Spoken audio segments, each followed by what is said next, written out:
Namaste, Dr. Mani sir. Sir, you will have to keep your mobile in horizontal position, please. It's in horizontal position only. Sir, then आप opposite उसका रखिए because it's like you are not visible properly. So what should I do? I think just a second. आप इसको sir vertical एक बार रख के देखिए, then I'll let you know. Please try it. Just a second. Yes, now it is visible properly, sir. Okay. Okay, sir. I just thought because you are session chairperson, so I should inform you timely. Okay. Thank you, sir. Welcome.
Sir नमस्कार।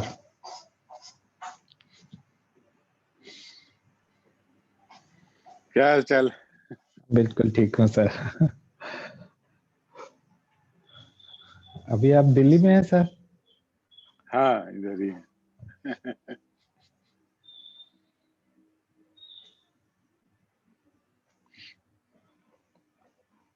भुवन का कुछ पक्का नहीं है, आएगा कि नहीं आएगा? नहीं ज्वाइन कर लिया उन्होंने।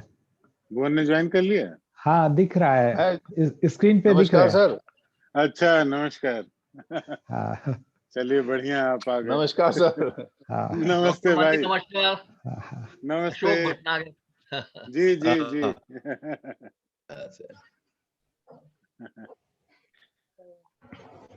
बेटा गेट बंद कर देना, ठंडा लग रहा है।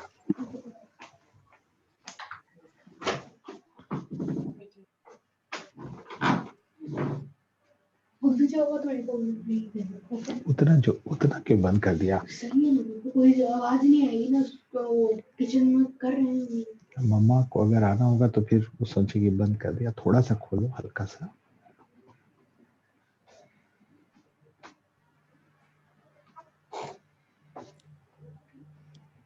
नमस्ते। नमस्ते।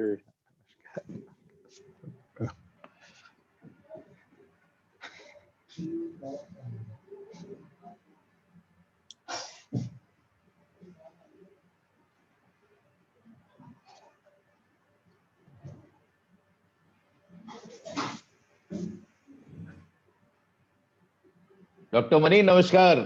नमस्कार जी। नमस्कार, कैसे हैं सर? अच्छा नमस्कार नीरा जी। नमस्कार डॉक्टर मनी सर। नमस्कार। नमस्कार नमस्कार। नमस्कार भटनागर जी। रमा मेहरा जी नमस्कार। आपको भी वेदवीर जी। बेटा एक गद्दा दे दो तो।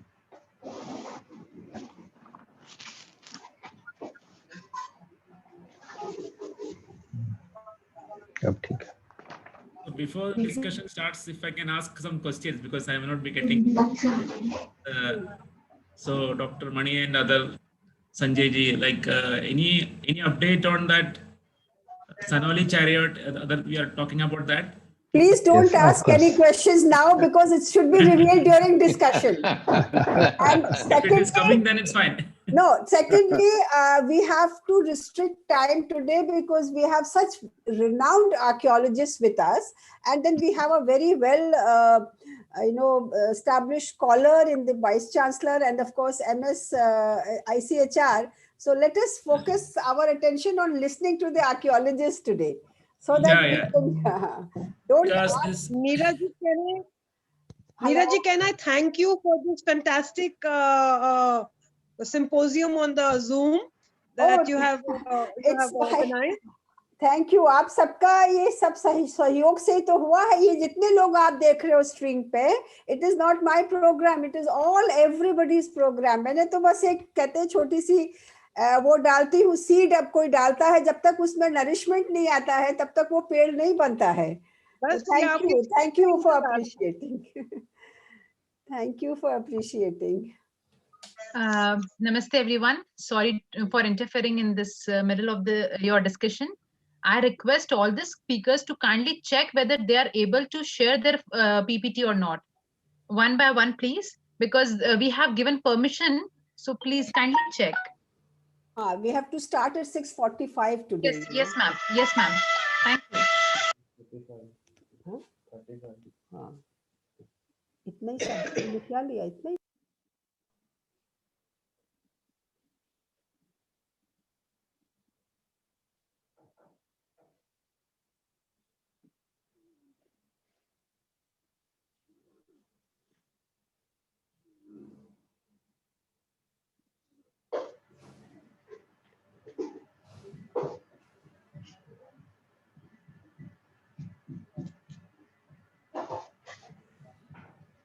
I think my screen is visible.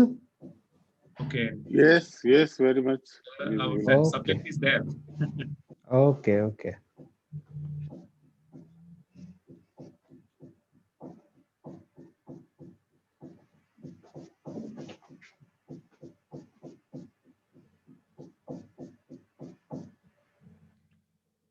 What about Professor D.P Tiwari and Dr.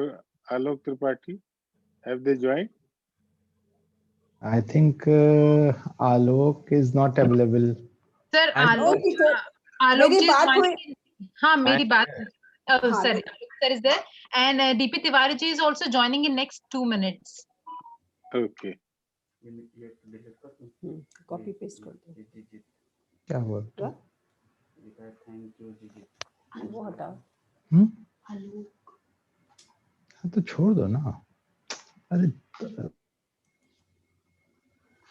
Join करने दो ना, तुम बहुत वो करते हो ना।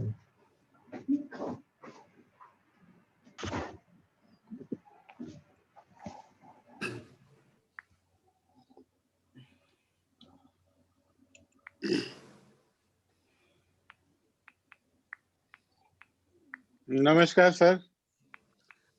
नमस्कार नमस्कार सर प्रणाम। सर चरण स्पर्श। नमस्कार भाई नमस्कार। हाँ हाँ, हमने कल सुना, लेकिन क्या क्या है, कल का भी सुना था, हम परसों का भी सुना था। अच्छा अच्छा अच्छा, आप सभी लोगों को नमस्कार मेरा। नमस्कार मैडम। नमस्कार मैम। प्रणाम प्रोफेसर लाल। विभाजपाती बोल रही ना? जी जी जी, मेरा अनम्यूट कर दो, मेरा अनम्यूट है। हाँ विभा जी नमस्कार, I am so happy, I am sure आप हम सबको, और जैसे मैंने डॉक्टर मनी से बात करी थी, थोड़ा अपना ज्ञान हमारे ऊपर भी थोड़े कुछ बूंदे देंगी तो बहुत अच्छा रहेगा। जी जी, आपने आदेश किया, हम थोड़ा ही सा, आपने 10 मिनट बोलने को कहा है, उतना बोलेंगे। देखिए आप जैसे विद्वान लोग 10 मिनट में इतनी बात बोल सकते हैं, जैसे कि वो ऐड होता है ना 3 सेकंड में, 10 सेकंड में कितनी बात बोल देता है। आप लोग की नॉलेज इतनी अच्छी परिपक्व हो चुकी है। आप इतनी इतनी अच्छी अच्छी बातें कहेंगी तो क्या हम बिल्कुल देखिए गड़बड़ ना हो जाए कुछ ज्यादा। नीरज जी क्या क्रम रहेगा? क्रम में मेरे ख्याल से या तो हम सीनियरिटी पे चले जाएं या हम आप डिसाइड कर दीजिए। मैंने सोचा था कि तिवारी जी से शुरू करेंगे, फिर सब लोग बड़ा संजय जी को सुनने को बड़ा उत्सुक है, फिर मैडम त्रिपाठी जी भी बोलेंगी। आलोक जी आप डिसाइड करिए कि क्या सीक्वेंस होना चाहिए। तो I am not an expert on deciding that, it's your decision, your decision. हाँ, you are the chair, you have to decide. मेरे ख्याल से सभी लोगों के पावर पॉइंट होंगे। नहीं, हमने पावर पॉइंट बनाया तो है, लेकिन हम चाहते नहीं है 10 मिनट में हम उसको कंप्लीट नहीं कर पाएंगे। हम ऐसे ही 10 मिनट बोल देंगे। तो मैम आपसे ही स्टार्ट कर देते हैं। आप जैसा कहिए।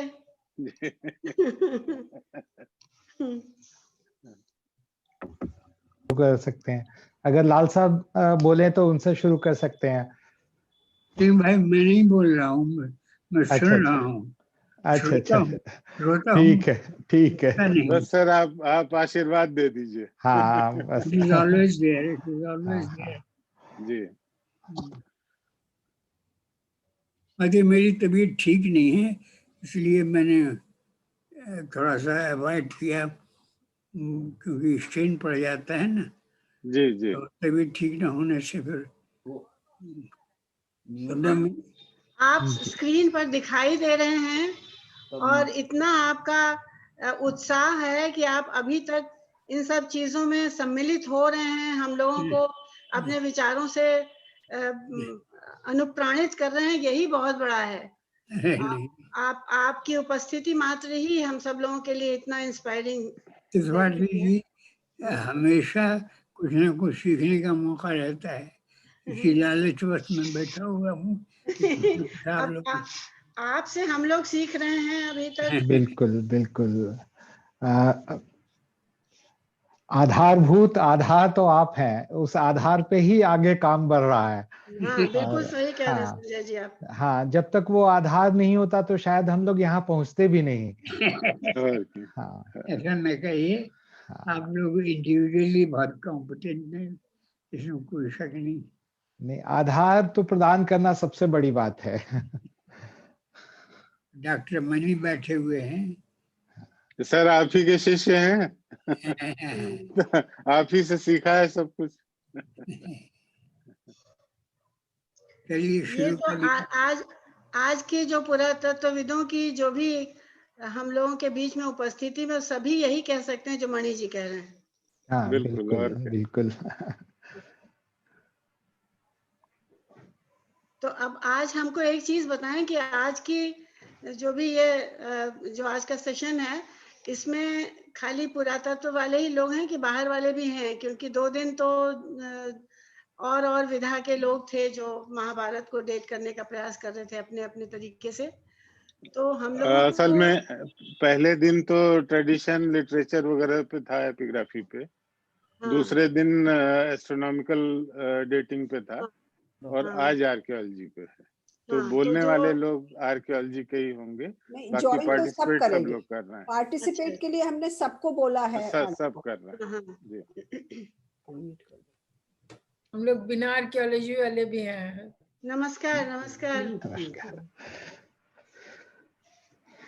नीरज जी 6:45 बज गया, आप बताएं तो स्टार्ट किया जाए। शुरू। हाँ, अगर आप लोग परमिशन दे so shall we start? Yes. Okay, thank you. वक्रतुंड महाकाय सूर्यकोटि समप्रभ निर्विघ्नं कुरु मे देव सर्वकार्येषु सर्वदा। On behalf of India Foundation and Draupadi Dream Trust, I welcome you all in the final day of Tithi Shashtrarth. Today, as session chairperson, we have with us Dr. B.R Mani ji. Dr. B.R Mani is an eminent historian and archaeologist. He is former Director General of National Museum and ADG of ASI. Most welcome, sir, in this final day of Tithi Shashtrarth.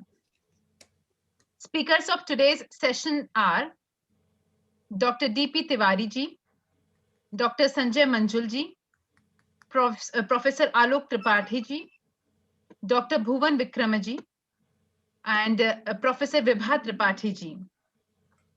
So now I hand over the session to Dr. B.R Mani ji. Sir, kindly please take over the session.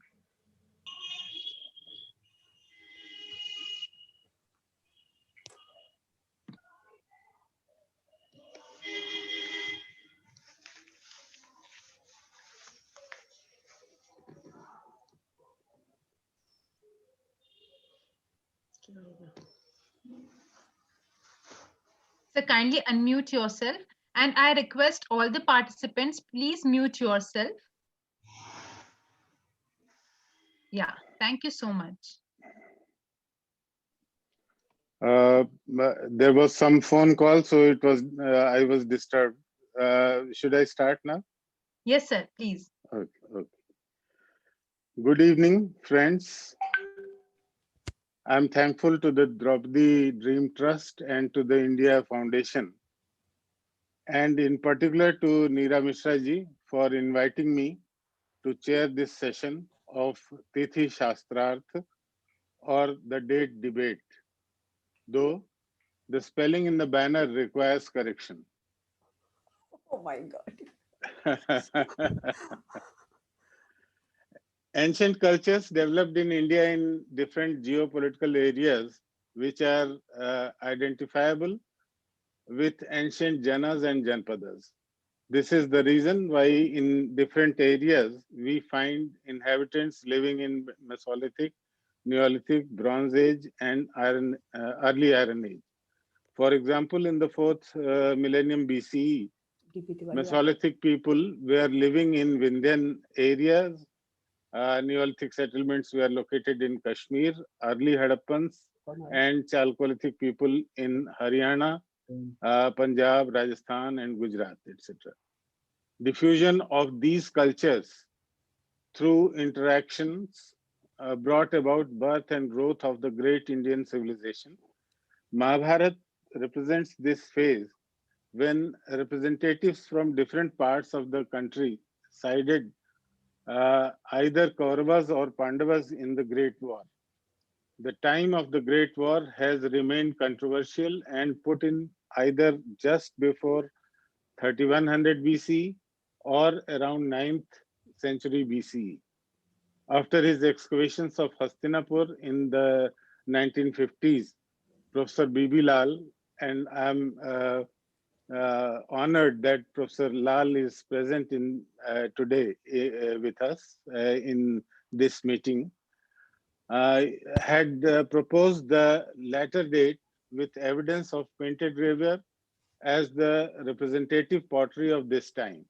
However, OCP or OCW, ochre colored ware and painted gravure combined together, in my opinion, may be representative ceramic of this period, and therefore may be earlier than the date of 900 to 1000 BCE. The 9th century BCE seems to be a too younger date of the war, also considering that Atharvaved Samhita and Aitareya Brahmana, as also cited by Professor Lal in 2013, mention Parikshit and Janmejay respectively, and in our opinion, these texts mentioning these kings may not be later than the 8th or 9th century BCE, which is the date proposed for Mahabharat war. We get more evidence of Mahabharat events from tradition, epigraphs, archaeological, and astronomical dating. Chronology of the painted gravure culture has been a subject of debate and speculation since it first came to light. A time bracket of 1100 to 800 BC was given, associating this culture with the Mahabharata and possible date of war in between in about 900 BC. The chronology of the painted gravure cannot stand in isolation, rather it is dependent on the chronology of the cultures which predated it, coexisted with it, or succeeded it. The first culture which was found to be predating the painted graveware was the OCW at Hastinapur and was given a date of pre-1200 BCE. The OCW of Ganeshwar area in Rajasthan long back gave dates of about 3000 BC. And the only thermoluminescence date from Lal Killa in Bulandshahr district was of 2200 BC. Most of the OCW deposits have been found to be waterborne and not much evidence regarding their habitation could be unearthed.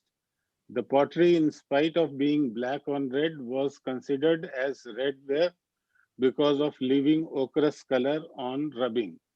MDN Sahi has put forth the chronology of the OCW culture in pre-Harappan times at about 37 to 3000 BC. Copper hoards considered to be associated with the OCW culture should also fall in the same time bracket. At most of the sites in the painted graveware zone, painted graveware is found to be preceded by a culture which is represented by black slipware and unpainted black and red ware. We cannot just ignore that painted graveware has been found in a much earlier context in recent times. The sites are Kampil, Gosna, Abhaipur, Bateshwar, Alamgirpur, where the painted graveware has been dated in the time bracket of 3200 to 2000 BC on C14 and TL dating methods. However, the general dating of painted graveware from most of the sites still remain around 1300 to 900 BCE. The Hindu Panchang system also calculates Kali era from 3102 BC, which is further confirmed from the most accepted tradition from epigraphy in the Aihole stone inscription of Pulkeshin II, the Chalukya ruler, dated 634 CE. Thus, on one hand, the age of Mahabharat war around 800 to 850 BC is very logically suggested on the evidence of painted graveware and the list of 24 rulers between Parikshit and Udayan. But on the other hand, the date of 3102 BC is nearer to the archaeological, epigraphical, traditional, and astronomical evidences, and therefore this seems to be plausible date of beginning of Kali era. However, I still believe that more archaeological evidences would be required in settling this issue, particularly connected with dating of OCP painted graveware complex. A conclusive date for related events is also required from scientists dealing with astronomical dating. The Puranic tradition of 24 rulers, and particularly the 5 after Nichakshu, may need revision and understanding in view of the omissions of names of rulers, which is observed in many cases. Today, we have honorable archaeologists like Professor D.P Tiwari, excavator of Kampil and other early painted graveware sites, Professor Alok Tripathi, who has been an underwater archaeologist and who has worked at Dwarka, Dr. Sanjay Manjul, who recently excavated Sanauli and uncovered chariots and other evidences of around 2000 BC, and Dr. Bhuwan Vikram, who has excavated Ahichatra and also worked with me at Ayodhya. Now with this, fortunately we have Professor Vibha Tripathi, whom I would ask to speak in the beginning, followed by the other 4 experts. Now with this background, we all would like to hear the expert archaeologists of the panel and hope to reach to some conclusion in deciding the date of Mahabharat war, which is still a puzzle. I would request Professor Vibha Tripathi to kindly make her presentation. Thank you very much, Dr. Mani. मैं आप सभी लोगों को प्रणाम करती हूँ और अपने वक्तव्य को प्रारंभ करने की आपने जो अनुमति दी उसके लिए धन्यवाद देती हूँ।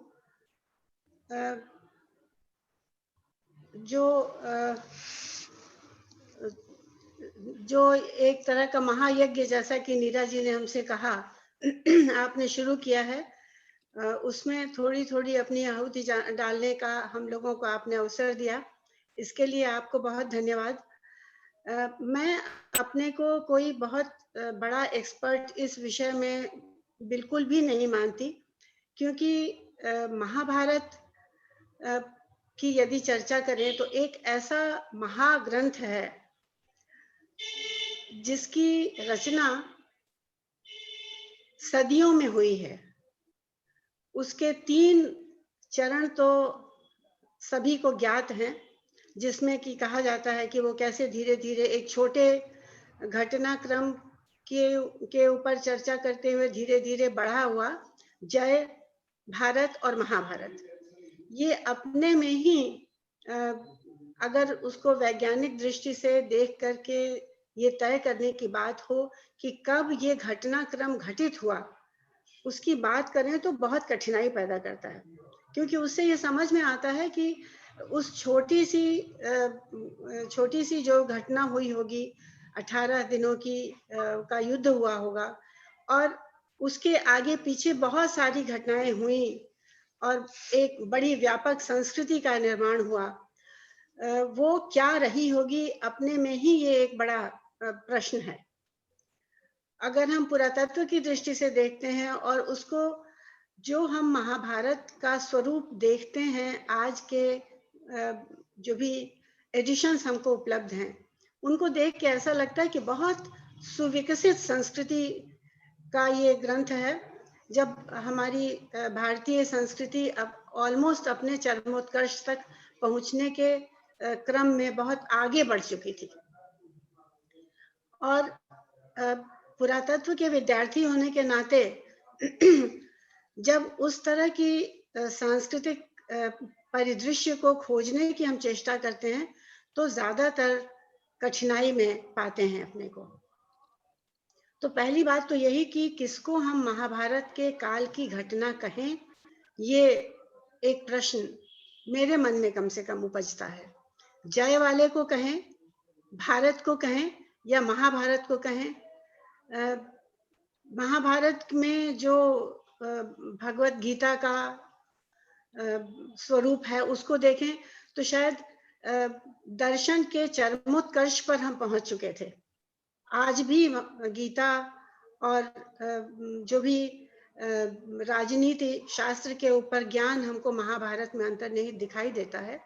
अगर उसको हम देखें तो ऐसा लगता है कि बहुत ही विकसित सभ्यता के ही वो चरण में रचा गया। तो ये एक बड़ा प्रश्न है हमारे सामने। और जो हमारा पुरातात्विक परिदृश्य है, जैसा कि मणि जी ने बहुत ही संक्षेप में लगभग पूरी बात कह दी कि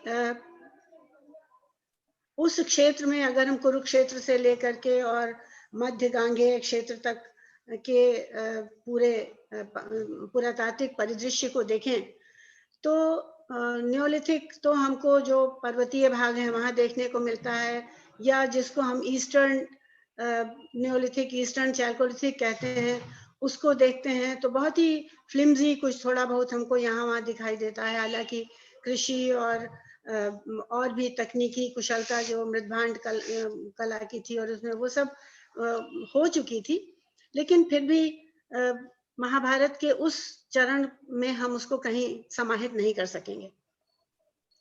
ताम्राश्मीय संस्कृति जब कहते हैं तो हमको बड़ा रिजर्वेशन है इस बात में, क्योंकि हमारे इस क्षेत्र में न तो ताम्र है और न ही प्रस्तर उपकरण है। दोनों ओर से हम बहुत ही एम्पावरिश्ड चरणों के अवशेष पाते हैं। जो स्थान पर्वतीय क्षेत्रों के निकट हैं वहां तो हमको स्टोन ऑब्जेक्ट्स मिलते हैं, इक्के दुक्के हमको तांबे के उपकरण मिल जाते हैं। तो क्या उसको हम चैल्कोलिथिक कहें, अपने में ही एक ये प्रश्न उठता है जो कभी कभी अन्यत्र उस पर चर्चा करने का पूरा विषय हो सकता है। लेकिन ये अवश्य है कि लगभग तीसरी सहस्राब्दी के मध्य से लेकर और लगभग 1500 ईसा पूर्व 1300 ईसा पूर्व तक का तिथि क्रम हमको ऐसा दिखाई देता है अनेक पुरास्थलों से जो इस क्षेत्र में है। हमसे आपने विशेष रूप से काशी क्षेत्र के बारे में बात करने की का आदेश किया था।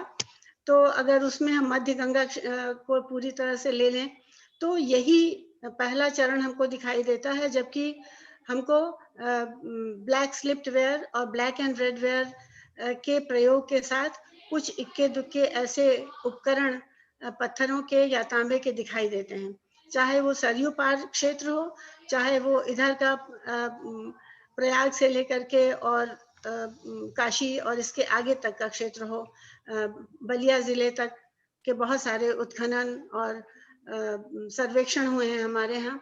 उन सब को अगर हम देखें तो यही हमको दिखाई देता है।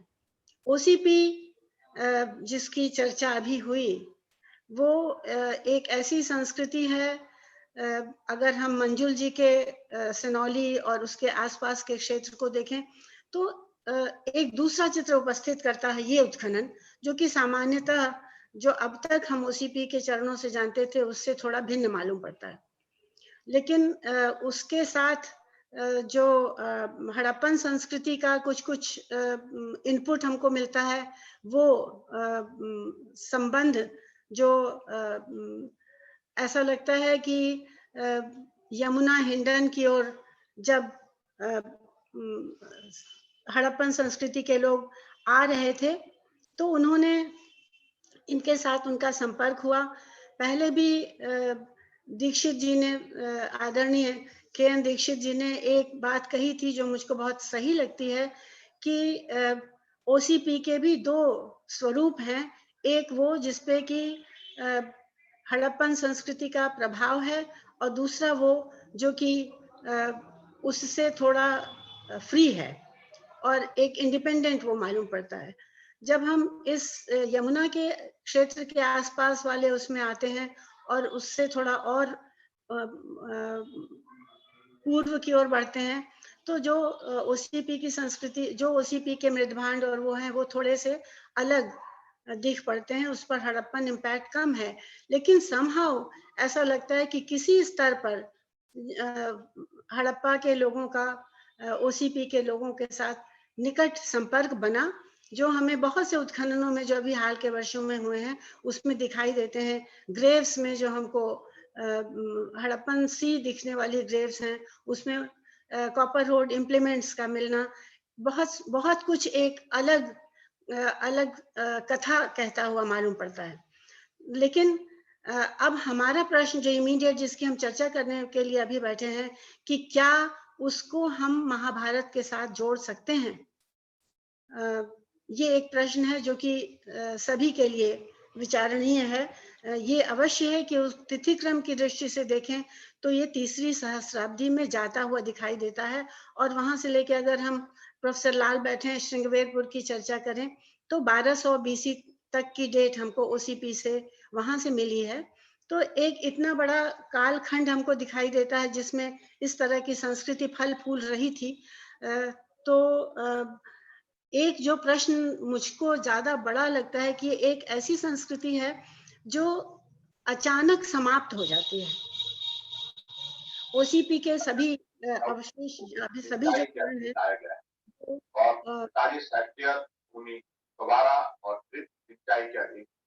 ये कुछ हमें बहुत ज्यादा सुनाई दे रहा है। someone else is talking मूल्य के साथ वीएम के पूरी कहाँ से आ रही है आवाज? उत्पादन प्रदेश के लोगों के लिए 9 करोड़ रोजगार के दिन करता है। म्यूट वीएम के पूरी 1970-71 में लगभग 149 मीट्रिक टन से मीरा जी ये इस आवाज को म्यूट करवा दीजिए। I think muted. और उस गैप के बाद जब हम आगे चलते हैं तो हमको black and red ware, black slipped ware का चैल्कोलिथिक चरण दिखाई देता है, जो हाल की अगर हम तिथि क्रम को देखें तो 1500 ईसा पूर्व से लेकर के और 1000 ईसा पूर्व तक के बीच का चरण है, और यहीं से एक नैरंतर्य दिखाई देता है सांस्कृतिक अनुक्रम में। और इसके पहले हम कहीं कहीं जो रेडियो कार्बन डेट्स हमको मिल रही हैं जो कि 1700 तक जाती हैं, उसको हमको और डेट्स आने की प्रतीक्षा करनी चाहिए, और इक्के दुक्की डेट्स पर अभी पूरी तरह से विश्वास करना या उन पर रिलाई करना शायद उतना तर्क संगत ना हो। दूसरी बात अभी पेंटेड ग्रेवेयर की उठी, लाल साहब ने हम लोगों को एक दिशा निर्देश दिया हुआ है बहुत पहले से कि पेंटेड ग्रेवेयर और महाभारत की संस्कृति में कुछ कम से कम अगर हम उन स्थलों को देखें जो महाभारत में वर्णित हैं, उन सभी से पेंटेड ग्रेवेयर संस्कृति के अवशेष मिलते हैं, तो कहीं एक वो बनता है कि हम उन स्थलों को अगर जो सबसे निचले अनुक्रम में ओसीपी को हम छोड़ दें, तो या तो ब्लैक एंड रेड वेयर का प्री पीजीडब्ल्यू डिपॉजिट है जो लगभग 1700 ईसा पूर्व तक जाता है, और उसमें और पीजीडब्ल्यू में एक नैरंतर्य है, वो दिख पड़ता है। तो महाभारत को क्या हम उसके साथ तक ले जा सकते हैं? जय का जो मान लिया एक स्ट्राटा था, वहाँ तक ले जा सकते हैं, जो आगे चल के और अपने विकास के अनुक्रम में महाभारत के दूसरे चरणों का प्रतिनिधित्व कर सकता है। ये एक विचारणीय प्रश्न है। हम शायद प्रश्न ज्यादा उठा रहे हैं, उत्तर देने की स्थिति में हम अभी भी अपने को नहीं पाते। जहां तक पेंटेड ग्रेवेयर की डेट्स की बात है, कुछ एक पुरास्थलों के उत्खननों से अभी हाल में जो चिट्ठियां आई हैं वो थोड़ी नीचे पुश कर रही हैं इस संस्कृति के डेट को, और उसमें भी एक्चुअली अगर देखा जाए तो रेडियो कार्बन डेट्स की अपनी भी बहुत समस्या है। Unless we have dates which are consistent from different strata, their reliability as solitary dates is not acceptable to scholars who are dealing with radiocarbon date. तो ये एक बात ध्यान में रखते हुए ही हम उस तरह की डेट्स को ले सकते हैं। लेकिन निश्चित रूप से आज की तिथि में जो डेट्स 200, 300 तो 1100, 1200 की जो पहले की डेट जाती थी, वो अब हम शायद 1500 बीसी तक पुश कर सकते हैं। पेंटेड ग्रेवेयर के निचले चरण, पेंटेड ग्रेवेयर हो चाहे एनबीपी हो, जिसके आधार पर पीजीडब्ल्यू की पहले डेट की जाती रही है, दोनों की डेट्स नीचे खिसकी हैं। एनबीपी की बात अभी हाल के उसमें भी चर्चाओं में भी उभरी, आज भी हमारे समझ से कई बार उभरेंगी। हमारे खुद के एक्सकेवेशन से भी, नालंदा के एक्सकेवेशन से, अयोध्या के एक्सकेवेशन से, राजघाट के एक्सकेवेशन से, सभी जगह से जो डेट एनबीपी की आ रही है वो 1200 से लेके 1100 बीसी तक, 1000 बीसी तक के उसकी एंटीक्विटी ले जाई जा रही है रेडियो कार्बन डेट्स के आधार पर। तो अगर एनबीपी उतना नीचे है तो पीजीडब्ल्यू नेचुरली उसके बहुत नीचे जाता है, और जैसा मणि जी ने कहा कि हम उसको 2000 बीसी तक पुश कर दें या 1700 ईसा पूर्व तक पुश कर दें, तो ये कुछ ऐसी चीजें हैं जिनके लिए हमको और डेट्स और ज्यादा सामग्री खोजने की निश्चित रूप से जरूरत है। और Kashi, madam please conclude ma'am. हाँ, काशी के क्षेत्र में अगर हम, बिल्कुल काशी के क्षेत्र की अगर हम बात करें तो एक चीज जो हमको दिखाई देती है, काशी का पहला उल्लेख जो हमको वैदिक उल्लेख मिलता है, वो बड़ा ही ऐसा संदर्भ है जिसको कि हम एक फ्रेंडली वो नहीं मान सकते, जो पिपलाद शाखा में हमको अथर्ववेद के मिलता है कि जितने ज्वर हैं, जितनी बीमारियां हैं, वो सब काशी चली जाएं। और उसके बाद कुछ इसी तरह के घटनाएं, तो ऐसा लगता है, और काशी में शायद आर्य संस्कृति का वर्चस्व ना हो, ये भी कहीं कहीं कहा गया है। काशी और महाभारत के जो पात्र हैं उनका अगर संपर्क देखें, भीष्म पितामह आए जब यहाँ पर, तो वो विचित्र वीर के लिए यहाँ कन्याओं का हरण करने आए, वो पहला वो है। तीर्थ के रूप में भी काशी का सीधा उल्लेख न होकर के कुछ एक स्थानों को माना गया है कि वहां जाने से काशी में हम तीर्थ के रूप में उसका मान रख सकते हैं। वन पर्व में एक आध उल्लेख इस तरह के आए हैं। वासुदेव कृष्ण ने काशी को जला दिया, ये उल्लेख मिलता है। तो इन सब चीजों से ये तो लगता है कि शायद जो ब्रह्मावर्त और आर्यावर्त का एक हिस्टोरिकल कनेक्शन था वो इनिशियली अलग तरह का था, धीरे धीरे करके, क्योंकि महाभारत युद्ध में अंततः काशीराज पांडवों की ओर से लड़े थे, ये भी उतना ही सत्य है। तो यहाँ की संस्कृति को अगर हम देखें तो ब्लैक एंड रेड वेयर जो हमारा प्री आयरन और आयरन के साथ वाला फेज है वो 1800 ईसा पूर्व तक डेट किया जा सकता है।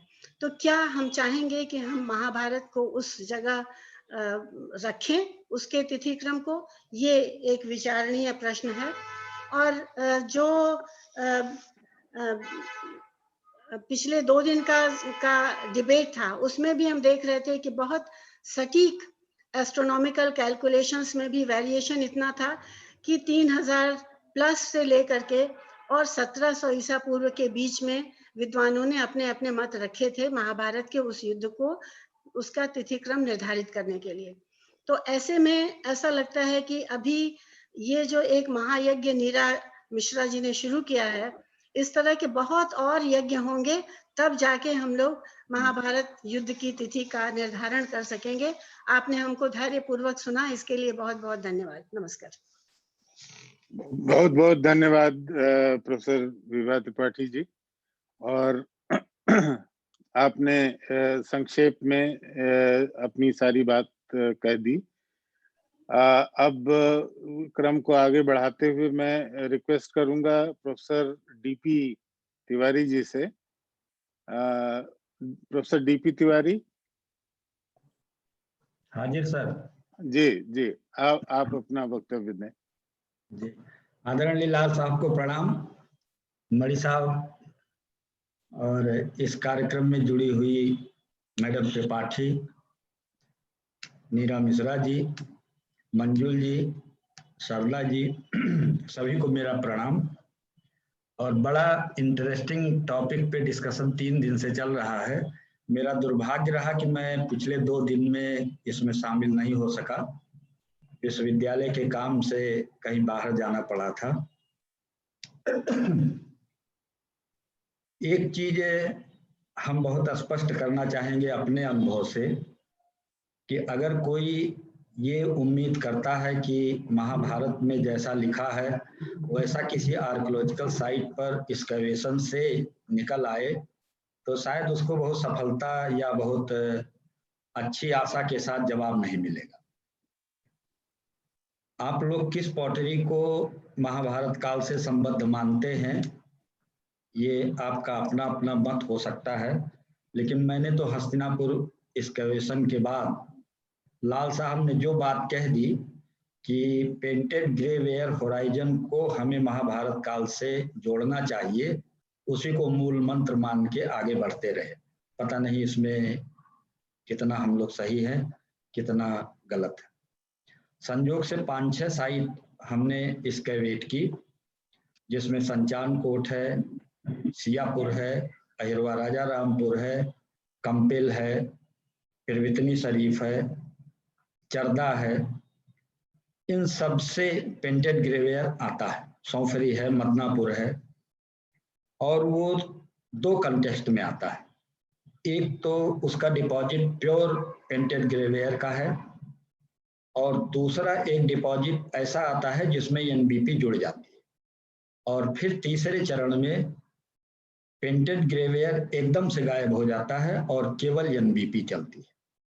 ये 3 फेज हमको दिखाई देते हैं और जैसा अभी डॉक्टर त्रिपाठी चर्चा कर रही थी कि हमें ब्लैक एंड रेड वेयर या चैल्कोलिथिक फेज को महाभारत काल से जोड़ना चाहिए अथवा नहीं जोड़ना चाहिए।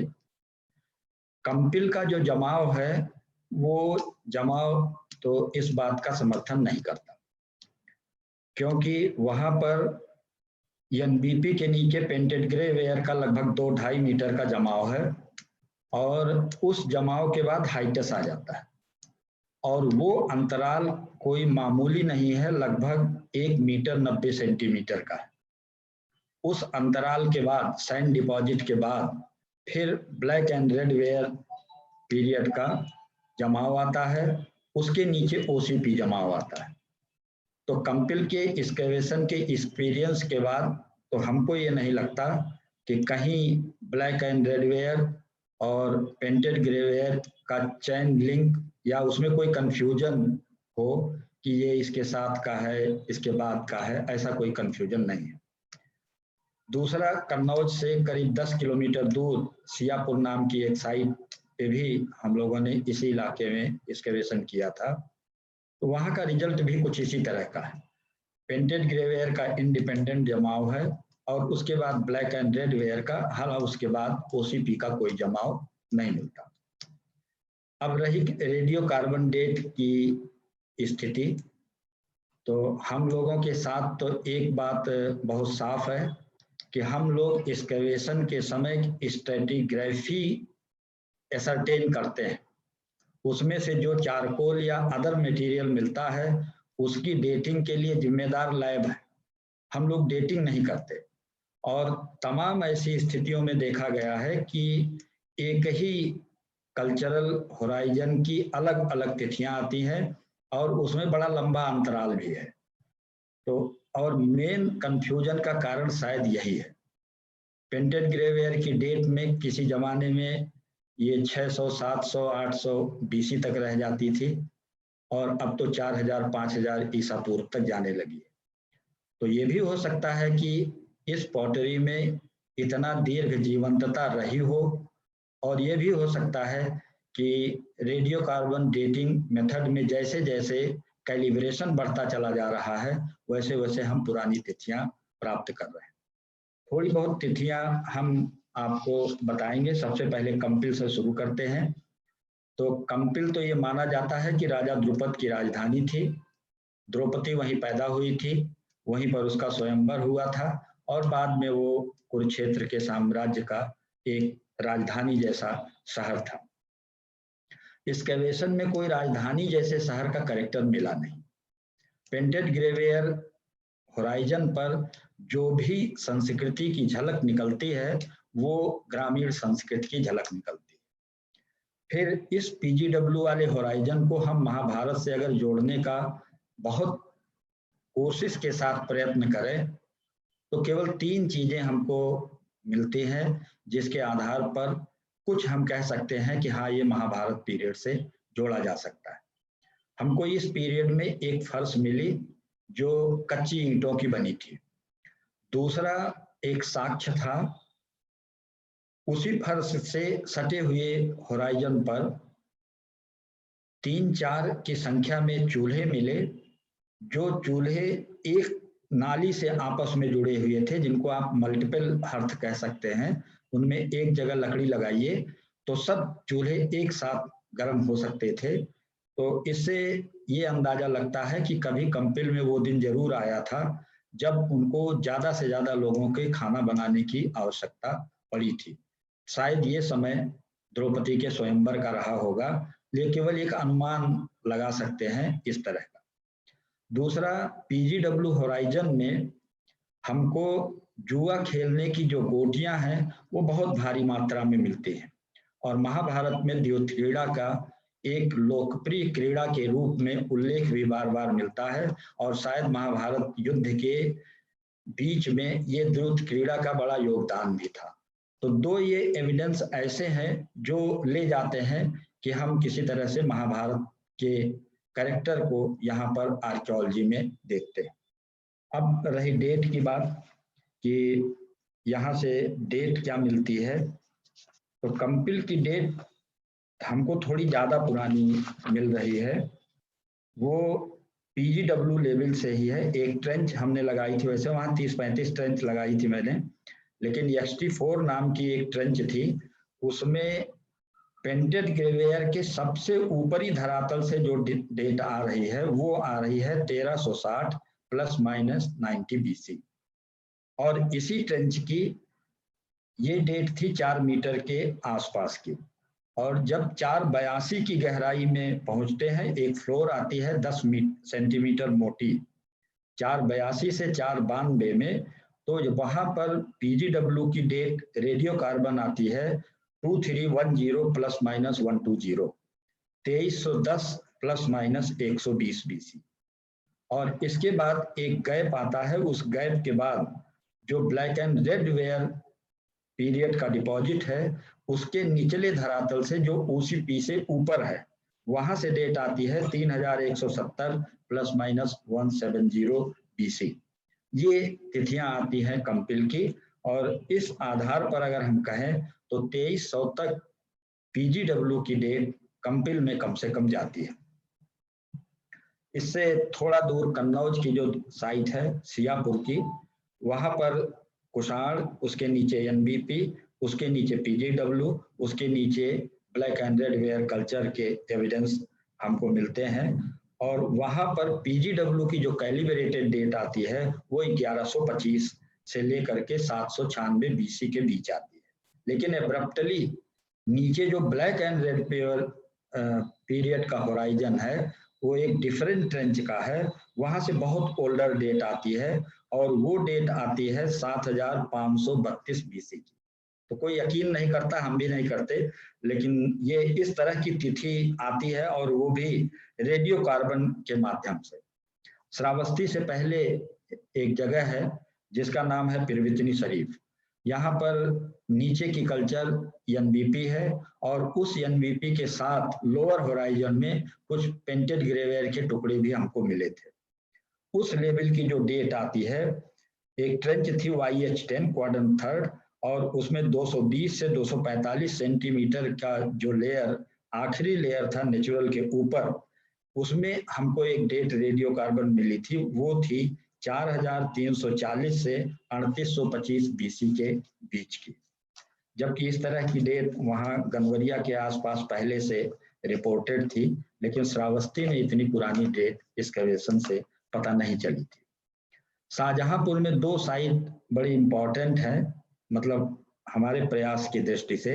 एक है सौफरी, दूसरी है मदनापुर, और ये दोनों शाहजहांपुर के पवाया तहसील में खुटार के पास स्थित है, और दोनों के बीच में ज्यादा से ज्यादा 10 किलोमीटर का अंतर है।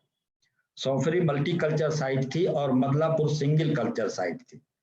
मदनापुर में केवल पेंटेड ग्रेवेयर था, और वहां पर मेडुअल, कुषाण, NBP और PGW था।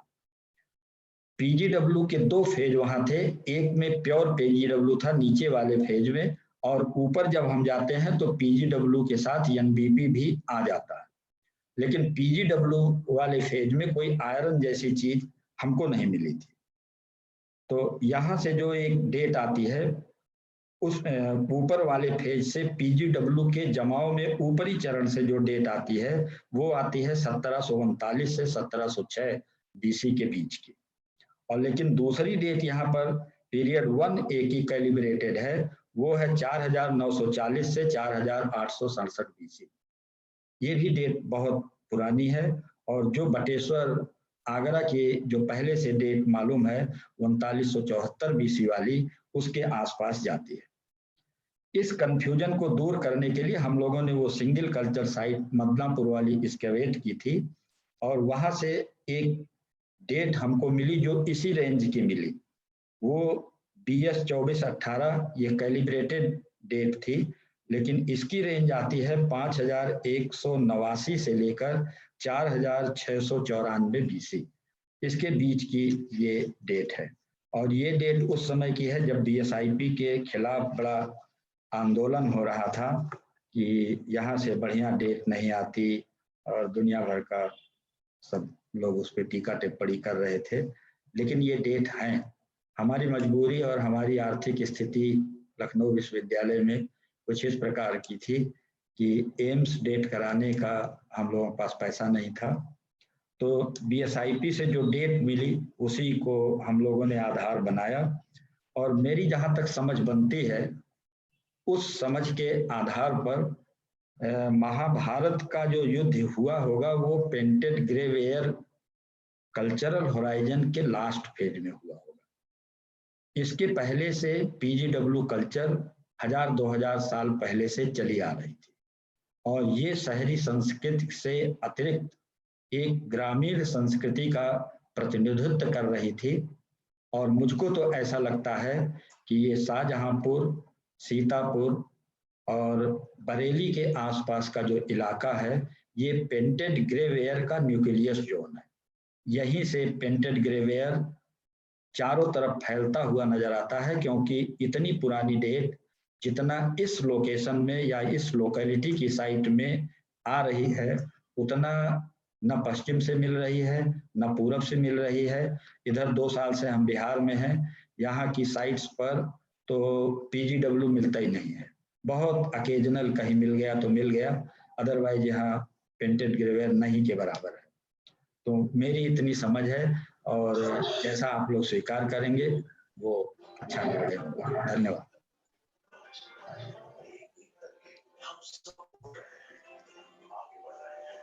धन्यवाद प्रोफेसर तिवारी, आपने 2 बातों को काफी स्पष्ट किया। पहली बात ये कि पेंटेड ग्रे वेयर को, जैसा कि लाल साहब ने प्रतिपादित किया था कि ये महाभारत से संबंधित मृदभांड परंपरा है, तो उसको फॉलो करते हुए आपने जो अपना रिसर्च किया, जो इन्वेस्टिगेशन किया आर्कियोलॉजिकल, उसके दौरान आपको कुछ बहुत अर्ली डेट्स मिली हैं, जो बहुत सारे जो एस्ट्रोनॉमिकल ऑब्जर्वेशंस हैं उनसे भी मेल खा सकती हैं। तो आपको बहुत बहुत धन्यवाद। इस चर्चा में हम फिर से लौटेंगे, जैसा कि कल भी हुआ था। शुरू में हम लोगों ने 10 मिनट सभी प्रतिभागियों को समय दिया था, और बाद में फिर 5 मिनट या 5 मिनट के अंदर अपनी बात को स्पष्टता के साथ कहने के लिए और दूसरे मतों का खंडन करते हुए अपनी बात कहने के लिए कहा है। तो हम बाद में फिर आपके पास वापस आएंगे, और इस क्रम में आगे बढ़ते हुए हम रिक्वेस्ट करेंगे प्रोफेसर आलोक त्रिपाठी से। जी,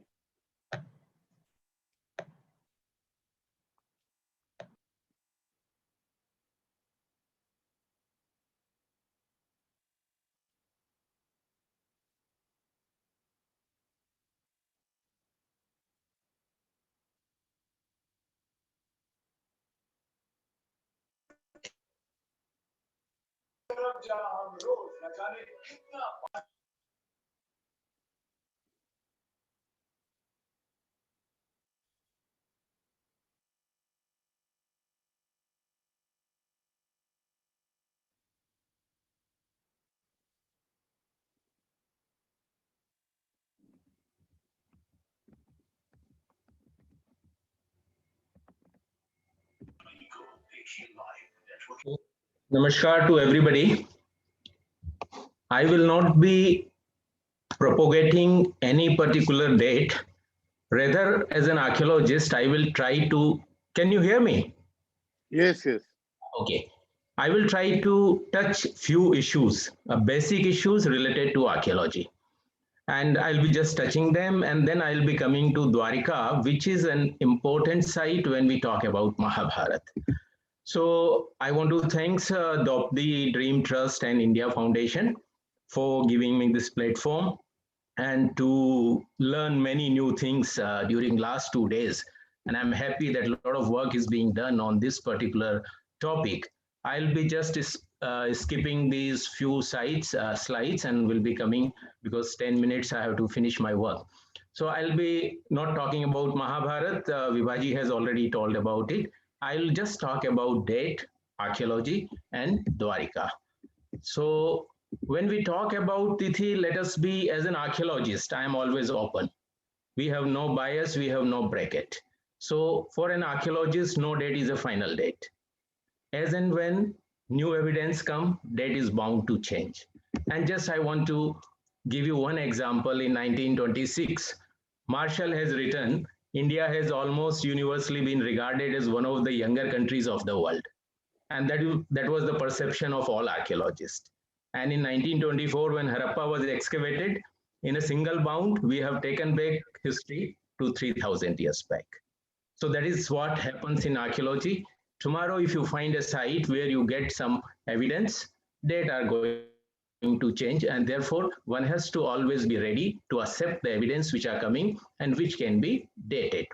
Another thing about archaeology, I would like to say that archaeologist has to speak only on the basis of what you find. And there is a classical example which often I use. At Harappa, the Alexander Cunningham, who was the Director General, has written in his report that Harappa has yielded thousands of coins. And when the superintendent of Northern Circle, B.R Mani, excavated, and then he says in his report that my excavation proved the general statement to be definitely incorrect. And that is a very bold statement, and this is how an archaeologist works. So it doesn't matter what is written, who has said what. An archaeologist has to speak only on the basis of what he finds in the field or on the evidence.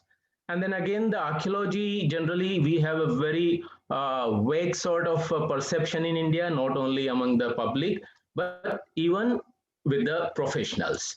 Because we know in India, archaeology start with reading Sanskrit literature. Then it was the inscriptions, then deciphering the coins and art and architecture. And finally, it comes to excavation. So it is partly the discovery, partly scientific analysis, and then partly the creative imagination. Now, this combination is very important if you want to achieve something concrete. We see at a number of sites, there are good discoveries, but poor analysis. Or if poor analysis means good analysis, but poor creative imagination. So unless this combination is there, our results may not match what we really looking for.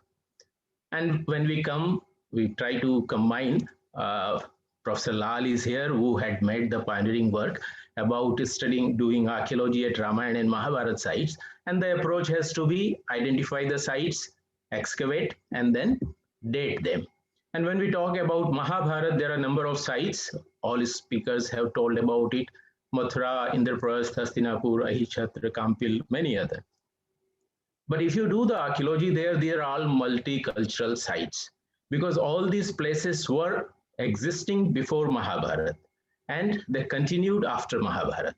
So even if you excavate and find archaeological remains, a question may arise that which particular layer you are going to, which stratums or which strata you are going to identify it with Mahabharata.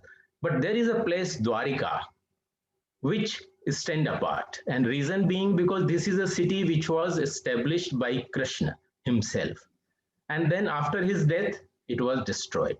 So if we locate Dwarika and find the material and date it, it is going to be precisely belonging to a particular period, and that is contemporary to Mahabharata, and therefore Dwarika has a special significance when we talk about Mahabharata.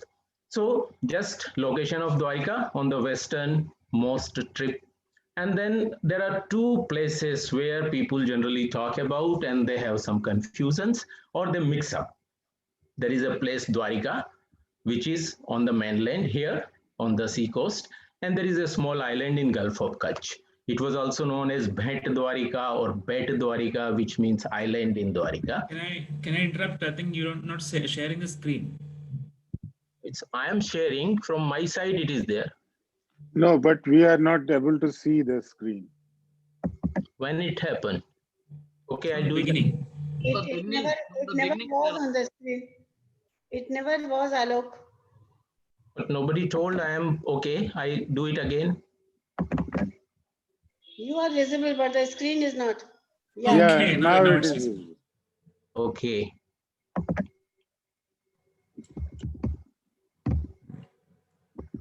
Fine. So can you see the map? Yes, yes. Okay. So this is the place, means this is the western part of the country. Dwarika is located here on the mainland, and this is the island that is known as the Bet Dwarika or Bhet Dwarika, whatever they call it. It was also called Bet Sankhoda. And this is a place very famous for Hindus, a very holy place, temple of Dwarikadhish, which is located, it is among the 4 dhams.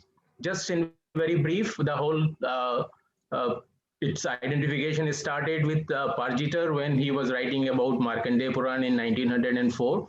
Then later A.S. Saltekar and Pusalkar worked on that. And then when we try to locate Dwarika with the help of description given in Mahabharata or in other literature, a problem comes. And that is that there is no unanimity on that. Some literature mention Dwarika near the mountain, whereas some say it was near a sea. And there is only one literature which says it was having mountain on one side and sea on the other side. So Mahabharata in Adi Parv and Sabha Parv, Vayu Puran, Vishnu Puran, they mention that the city was located near Revatak mountain. And if we see present Dwarika, there is no mountain. And Revatak hill we know is the Girnar hill. And there is another tradition which says in the Musal Parv, Harivansh and Bhagavad Puran, the sea was, Dwarika was near the sea and it got submerged. So there is some variation, as yesterday and day before the people were talking about certain contradiction and variation in the dates and planetary conjunctions in Mahabharata in different parts. The same thing is about the location also. So that is one issue which need to be tackled before we find the proper location of that. So Ghat Jatak is a Buddhist text of 3rd century BC or prior to that, which clearly mentioned that there was a city on the sea on the one side and the hill on the other side. So this is the what we get the information in the literature. Based on that, generally people believe that present Dwarika, which is in the Gujarat, is the Dwarika of Krishna. And archaeologists tried to find out the ancient remains to find out the antiquity of the place. The first attempt was made in 1963 by the Deccan College and State Archaeology. And then in 79, Archaeological Survey of India carried out excavations there. From 83 onwards, National Institute of Oceanography carried out underwater explorations and searches. And finally, in 2005, ASI, Underwater Archaeology Wing, was asked to work there. So I'm just going to show you what all is there, and then we will talk about the other issues. So the first excavation was done by the Deccan College, and Dr. Sankalia concluded, because what the remains found there, they were of the historical period. And definitely we cannot place Mahabharata during this period because we know anyway it has to be prior to Buddha. So there was in the excavation. And let me tell you, these excavations were very small, very limited, and in a very, and located in only 1/4 of Dwarika. In 1979, when excavation was conducted very close to the temple, Dr. Rao said that he found lustrous red ware from the lowest strata, and that lustrous red ware was datable to mid-2nd millennium BC. And site seems to have been destroyed by the sea because there was a sand deposit. But the problem came that this lustrous red ware, which was reported in Archaeology Review, is not traceable and no report was published on that. But he started work in the finding the city in the sea from 1983 onwards. And then this project continued for a long period, and a lot of claims were made that there is a submerged city and number of remains. And that was accepted by the, this is one of the picture of the remains which were found there. And these, whatever the findings were there, they were accepted by the people, not only in India, but around the world. But the NIO itself started another exploration in phase 2 in 1998 to 2001.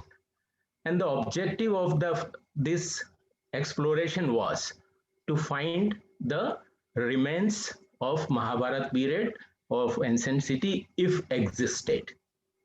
So the institute itself questioned all the work which was done earlier.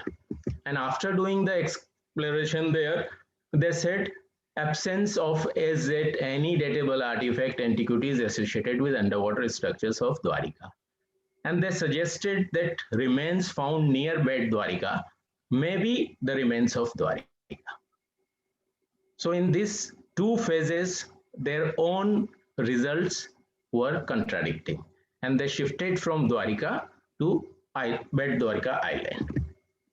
And then finally, when Ministry of Culture, actually the minister asked ASI to conduct the investigation, then the hydrographic survey was conducted there in a detail. This is the area which was explored, and with the help of state-of-the-art hydrographic tools, survey was carried out, and this is the whole area which was explored. And then diving was carried out and excavation was also conducted. So this is the area where excavation was conducted by a team of young archaeologists, and then a lot of structural remains was found, and to the bedrock when excavated a lot of antiquities were found, but they all were datable to historical period. We could not find any proto-historic pottery in that excavation, or even, let me tell you, the report is yet to be written, samples are still there, they have to be dated, and even in the excavation which was conducted in 1709 near that also, no other pottery was found. Then underwater explorations were carried out with the help of divers, and this is the area where the remains are there. This is how it looks on the bottom of the sea. When the vegetation is removed, the structures become clear. So there are structural remains, no doubt about it.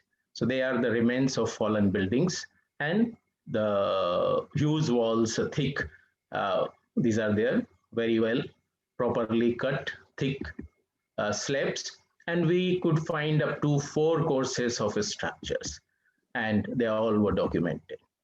Excavation was conducted there, and we also carried out excavations on shore. If you go today during the low tide, you find a lot of structural remains even exposed during the low tide on the shore. So here also excavations was carried out and near these structures, and one of the important finding was a wooden block which can be dated from C14 dating, because other than that underwater no other artifacts have been found. So again we return back to the square one. What was the report, means the result after the first excavation? All the remains found so far in these excavations, they are of historical period. Now let me tell you very clearly that all these 3 excavations were very close to each other towards the seaside between temple and the shore. And it is very likely that that may not have been the main area or habitational area during the early period. Being close to sea, it is possible that settlement might have been on the other side. And the whole mound at Dwarika is very thickly populated and all these were hardly 5 meter by 5 meter trenches, not bigger than that. So by the time you reach down, you hardly get 1 meter by 1 meter, even less than that. So whatever work have been done, why I'm mentioning this particularly, because many people often refer about Dwarika and findings there, but this is what have been done there. Of course, Dwarika is a very important site, and Dwarika hold the key to date Mahabharata. But what we need to do is, there is a lot of, there is a need to properly identify the ancient settlement and carry out a proper excavation. And as I have told, because Dwarika is a place which was settled by, the city which was established by Krishna, and that was deserted after Krishna. So if that settlement is located, we can get proper date of Mahabharata war. So that is the situation about Dwarika. Thank you.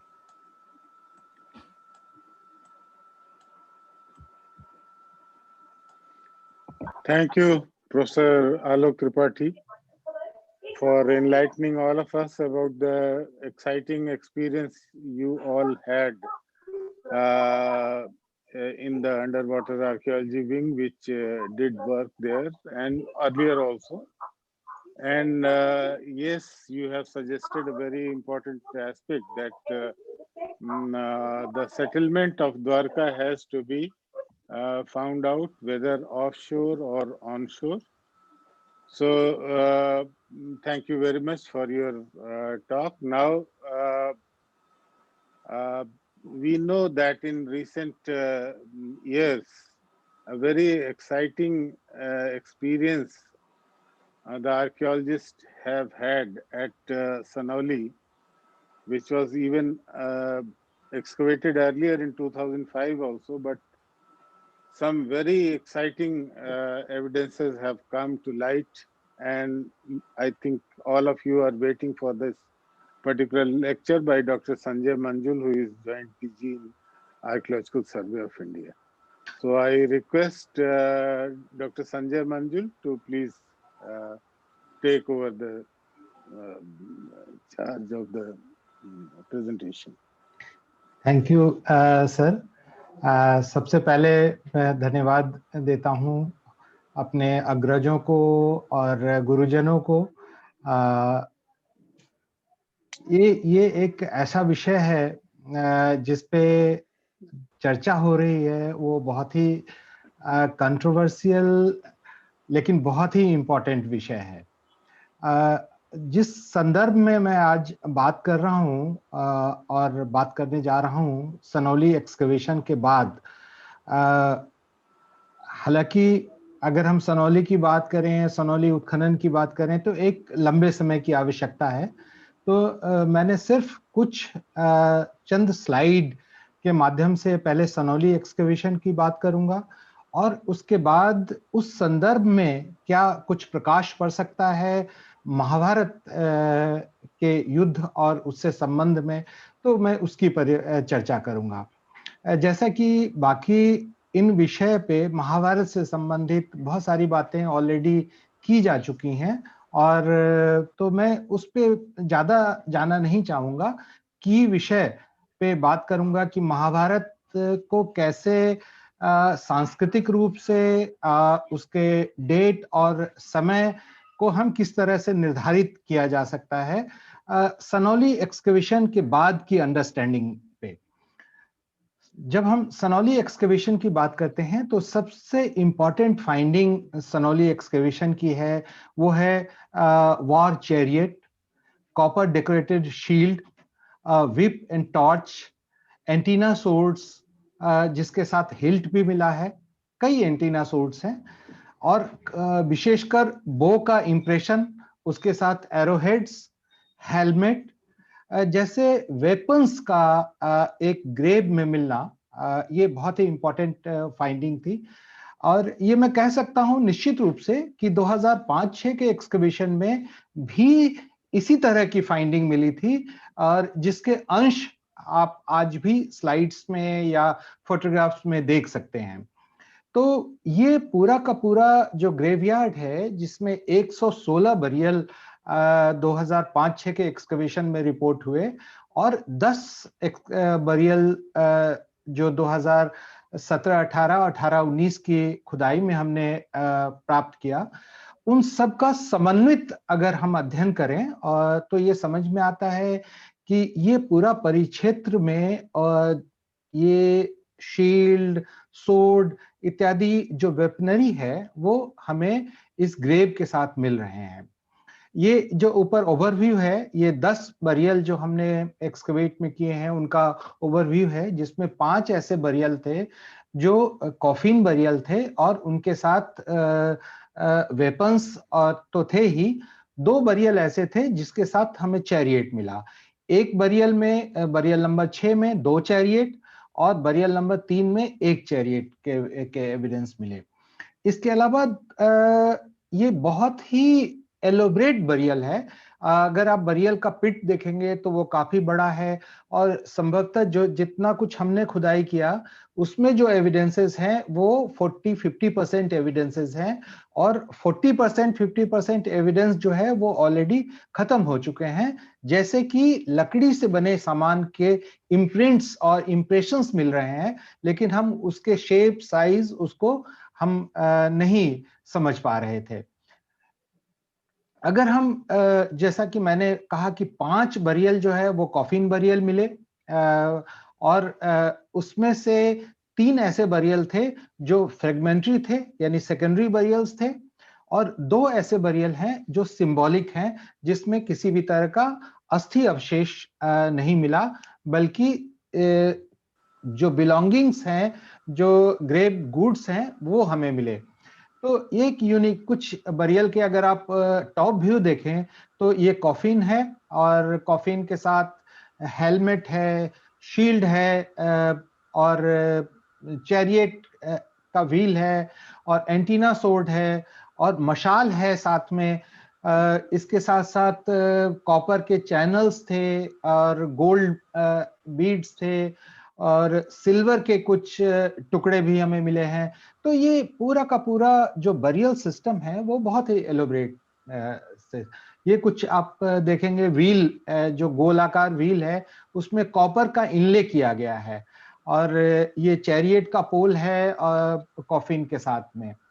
Next, ये कुछ आप देखेंगे जो swords हमें मिले, antenna sword, उसमें सबसे पहले हिल्ट मिला, जिस पहले जो भी एंटीना सोर्ड्स मिले थे एक्सकवेशन में या चांस फाइंडिंग में कई जगहों पे पूरे कॉपरवुड और ओसीपी के कॉन्टेक्स्ट में उसका क्या यूज था ये हम समझ नहीं पा रहे थे। लेकिन हिल्ट के मिलने के बाद ये स्पष्ट हो गया कि ये एक ऐसा वेपन है जिसको बहुत भली भांति इसको यूज किया जा सकता है युद्ध और उसमें। नेक्स्ट, ये कुछ सिंबॉलिक बरियल हैं जिसमें ये दिख रहा है कि जो बोन्स हैं उसको एक साथ इकट्ठा करके यहाँ बरीड किया गया है, और कुछ बरियल्स ऐसे हैं जिसमें हमें कुछ भी बोन्स नहीं मिल रहे हैं। ये एक बरियल नंबर 9 का दृश्य है जिसमें हमें बो और 4 बोन पॉइंट्स मिले, एरो हेड उसके के रूप में शायद इस्तेमाल हुआ होगा, उसके साथ रखे हुए। तो एक इम्प्रेशन जो है वो बो का इम्प्रेशन हमें मिला है, धनुष का इम्प्रेशन मिला है, वो एक बहुत ही इंपॉर्टेंट फाइंडिंग थी इस एक्सकवेशन में। ये एक आप बरियल नंबर 9 और 10 के पास एक सेक्रेट चेंबर जिसको हमने कहने की कोशिश की है, ये आधा जो बरीड है और पिट के अंदर ब्रिक स्ट्रक्चर बनाए गए हैं, संभवतः सुपर स्ट्रक्चर लकड़ी का रहा होगा। ये पूरे बरियल से के साथ एसोसिएटेड है, संभवतः लास्ट रिचुअल के समय डेड बॉडी को इसमें रखा जाता होगा, और तो इसमें कुछ बर्निंग एविडेंसेस मिले हैं, थोड़े से बर्निंग एविडेंसेस भी मिले हैं, और इसके अंदर 2 स्टेप है। जो अंदर का स्टेप है उसमें पूरे कॉफिन का एक साइज बड़े आराम से रखा जा सकता है, और सब बहुत सिस्टमेटिक बनाया गया था। ये कुछ 2005-6 के एविडेंसेस, आप ये 8 शेप जो देख रहे हैं ये शील्ड है, और जब हमने इसका सीटी स्कैन किया और एक्सरे किया तब इसके पूरे स्ट्रक्चर को हम समझ पाए थे। सबसे इंपॉर्टेंट फाइंडिंग जिस चैरियट की हम बात कर रहे हैं वो चैरियट है, और चैरियट के सारे कंपोनेंट, चाहे वो उसका अंदरूनी ढांचा हो, या उसके ऊपर का पोल हो जो छत्र बनाने के लिए हो, या जुआ हो, वो सारे कंपोनेंट हमें चैरियट के मिले हैं, और उसके साइज और उसको देखने से स्पष्ट होता है कि ये एक वॉर चैरियट है, और इसमें 1 या 2 व्यक्ति से ज्यादा इसको चला नहीं सकता है। ये कुछ अलग अलग व्यू है जिसको आप देख के समझ सकते हैं कि किस तरह से इस चैरियट की पूरी संरचना रही होगी। ये आप व्हील जो ट्विन 2 एक साथ चैरियट मिले, अगर आप उसके व्हील को देखें तो उस व्हील में ट्रायंगल्स डिजाइन है जो 3 रो में बने हुए हैं, और एक रेडिएटेड सन की तरह वो दिखाई देता है। नेक्स्ट, और बड़ा ये अंदरूनी ढांचा, और इसको अगर पूरा समग्र रूप में अगर देखें चैरियट तो इस प्रकार का दिखाई देता है चैरियट, जिसके व्हील और वो सब कुछ दिखा। इसके कुछ पार्ट को, खासकर जो डैशबोर्ड का पार्ट है, उसको भी हमने एक्सरे और सीटी स्कैन के माध्यम से समझने की कोशिश की, तो उसकी जो डिजाइनिंग है वो इस तरह के इंप्रेशंस उसमें दिखाई दिए, और कार्विंग दिखाई दे रहा है लकड़ी के। उसके साथ एक विप भी मिला है जो स्पष्ट करता है, और उसके साइज, शेप, और अगर उसको देखें तो इससे स्पष्ट होता है कि ये इसमें घोड़ा लगाया जाता रहा होगा, और क्योंकि उसका जो जुआ है वो बहुत ही छोटा है जो बुल के ऊपर नहीं रखा जा सकता। दूसरा जो विप है उसमें स्पष्ट दिखाई देता है कि उसमें आगे लेदर का स्ट्रिप लगाया गया होगा और ये चाबुक की तरह यूज किया गया, जो खासकर ये घोड़े के साथ होता है। दूसरे जानवरों के साथ स्टिक का हम यूज करते हैं, खासकर बैल और उसके साथ स्टिक का यूज किया जाता है, जबकि घोड़े के साथ चाबुक का यूज किया जाता है।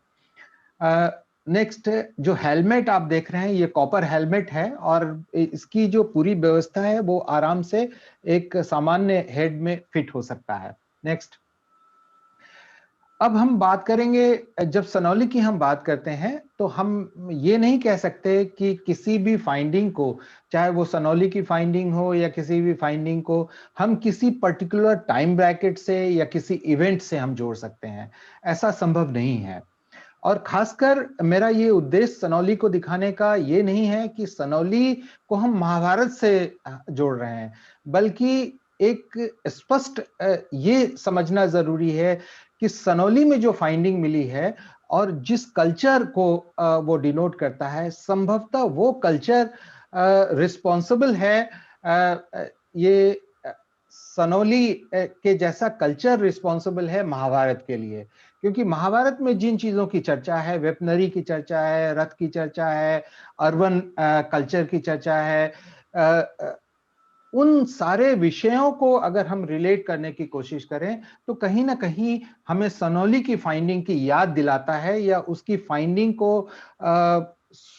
एक समझने का मौका देता है कि इस पर्टिकुलर पीरियड में अराउंड 2100, जो सनौली के डेट हैं 2100 से 1900 बीसी, उस टाइम ब्रैकेट में ऐसे कल्चर जहां एक आधुनिक वेपन्स बनाए जाते थे और आधुनिक वेपन्स का यूज हो रहा था, चैरियट का यूज हो रहा था, वो उपलब्ध है इस परिक्षेत्र में, जिसको हम, चूंकि ये बागपत में स्थित है सनौली, तो बागपत का जो क्षेत्र है वो कुरु वंश के साथ उसका रिलेशन है। तो हमें इस 2-3 तरह से हम इस बात को समझने की कोशिश करनी चाहिए। अब हम आते हैं कि आर्कियोलॉजी और महाभारत को हम कैसे समझने की कोशिश करें या कैसे हम उसको समझें कि आर्कियोलॉजी और महाभारत क्या है। तो जो आधारभूत संरचना हमें मिला है, प्रोफेसर बीबी लाल साहब ने जो एक आधार हमें दिया है, हम उस आधार को और उस एक पूरी परिकल्पना और उस आधार को हम आगे बढ़ाते हुए अगर हम सोचते हैं तो जो लाल साहब ने हमें एक बेंचमार्क क्रिएट किया है, हम उसी आधार पे आगे हम बढ़ के हम सोचते हैं तो 2 चीजें समझ में आती हैं। पहला, जो PGW culture versus OCP culture या कॉपर होड कल्चर जो सनौली में हमें देखने को मिलता है और सनौली के आसपास के स्थलों पे देखने को मिलता है, तो उन दोनों में क्या कौन सा कल्चर ज्यादा करीब है महाभारत में, जो जिस कल्चर की बात हो रही है या जिस कल्चर को हम समझ पा रहे हैं, उन दोनों में कौन ज्यादा नजदीक दिखाई देता है, पहली बात। दूसरी बात यह है कि जिस परिक्षेत्र की बात किया जा रहा है महाभारत में, खासकर कोर जोन की अगर हम बात करें, प्रिंसिपल साइट्स की बात करें, जैसे हस्तिनापुर, कुरुक्षेत्र या 5 ऐसे विलेज, बागपत, सोनीपत, तिलपत, और इन 5 विलेज की बात करें या फिर कौशाम्बी की बात करें, तो इन 4-5 जो एक कुरुक्षेत्र यानी कुरु वंश का जो पूरा क्षेत्र था, उन कोर एरिया की अगर हम बात करते हैं तो लगभग सभी स्थलों पे जो लोअर स्टार्टा में है वो painted grey OCP culture, copper hoard culture दिखाई देता है। पहली, अगर हम हस्तिनापुर की बात करें तो उनका जो लोएस्ट स्टार्टा है वो ओसीपी का है। अगर हम ये बरनाबत की बात करें, वर्नाबा की बात करें, तो बरनाबा के जस्ट सटे हुए 2 किलोमीटर की दूरी पे स्थित है चंदायन। चंदायन के एक्सकवेशन से भी हमें ओसीपी कॉपर होड कल्चर के रिमेन्स मिलते हैं। बागपत की बात करें तो बागपत में भी हमें सनौली जैसे स्थलों पे ओसीपी कॉपर होड के रिमेन्स मिल रहे हैं। अगर हम कुरुक्षेत्र की बात करें तो कुरुक्षेत्र में भी कॉपर होड के एविडेंसेस हमें मिले थे राजा कर्ण के टीला के पास। इस तरह से ज्यादातर स्थलों पे हमें ओसीपी का निम्न स्ट्राटा में ओसीपी मिल रहा है। अगर हम कल्चरली बात करें, ये एक सबसे अर्लीस्ट डिपॉजिट की बात हो गई। अगर हम कल्चर की बात करें तो पीजीडब्ल्यू कल्चर एक रूरल कल्चर है, ये सब मान्य है। और ज्यादातर हमें एग्रीकल्चर टूल मिलते हैं। ओनली कुछ एरोहेड्स या बोन एरोहेड्स हमें मिलते हैं, नहीं तो ज्यादातर एग्रीकल्चर टूल मिलते हैं आयरन के। किसी तरह का चैरियट उसका प्रमाण नहीं मिला है। और अगर हम पॉटरी भी देखें तो एक लिमिटेड स्टाइल है पॉटरी का और लिमिटेड ट्रेडिशन है पॉटरी का। अगर हम मंजुल जी, हाँ मंजुल जी, टाइम का थोड़ा कंस्ट्रेंट बिल्कुल है। बिल्कुल बिल्कुल 1 मिनट में आप अपनी बात पूरी कर लें। ठीक है, ठीक है। तो इस तरह से कल्चरल रिलेशन की हमें बात करनी होगी। और अगर हम उसके आगे बढ़े, नेक्स्ट स्लाइड। तो दूसरी बात है, अगर हम डेट को कि किस तरह से रिलेट कर सकते हैं, तो शांतनु से अगर हम शुरू करें या कुरुवंश की हम पूरी बात करते हैं, कुरु ज्यूनोलॉजी की, तो साथ में जो 7th जनरेशन है वो शांतनु है। और शांतनु का अगर हम डेट करें, खासकर जो हमने टाइम ब्रैकेट 50 साल, अगर हम एक जनरेशन की बात करते हैं, अगर हम 50 साल रैंडम रखते हैं तो इसका डेट जो है लगभग 350 साल वो 7 जनरेशन का जाता है। तो 2300 से 1950 बीसी के आसपास इसके डेट जा सकते हैं। इसका आधार ये है कि इस पूरे क्षेत्र में बहुत सारे डेट्स हमें जो ओसीपी के डेट्स जा रहे हैं वो 2400 बीसी से लगातार 1900 1800 बीसी तक के डेट अपर गंगा यमुना दोआब में कई स्थलों से प्राप्त हुए हैं। इसके अलावा अगर हम युधिष्ठिर की बात करें तो 10th जनरेशन यानी 3 जनरेशन 50 साल से अगर हम काउंट करते हैं तो 150 साल आता है। तो 1950 से 1800 का डेट वहां जा सकता है, पॉसिबिलिटी है। अगर हम बैकवर्ड्स काउंट करें, खासकर जो उदयन ये कंटेम्पररी बुद्धा के कंटेम्पररी थे, उदयन की बात करें, और सेम 50 साल से अगर हम 24 को काउंट करते हैं तो 1200 साल और 550, तो लगभग 1750 बीसी के आसपास का डेट जाता है।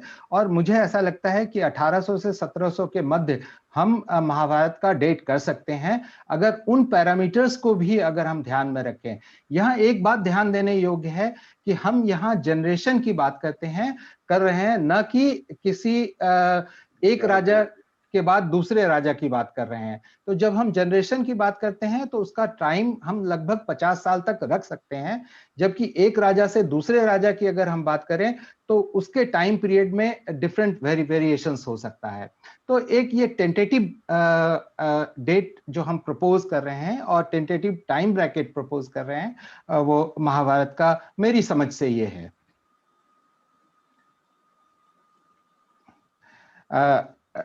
ये सेम बात और आगे और अगर आप वेपन्स देखें तो शायद अनपैरेलल है, किसी भी कल्चर में इस तरह के वेपन्स कंटेम्पररी वर्ल्ड में नहीं है, बल्कि दूसरे अगर आप इजिप्ट और जगह की भी बात करें तो इतना एडवांस वेपनरी शायद और किसी कल्चर में नहीं है, न बाद में न पहले। Thank you.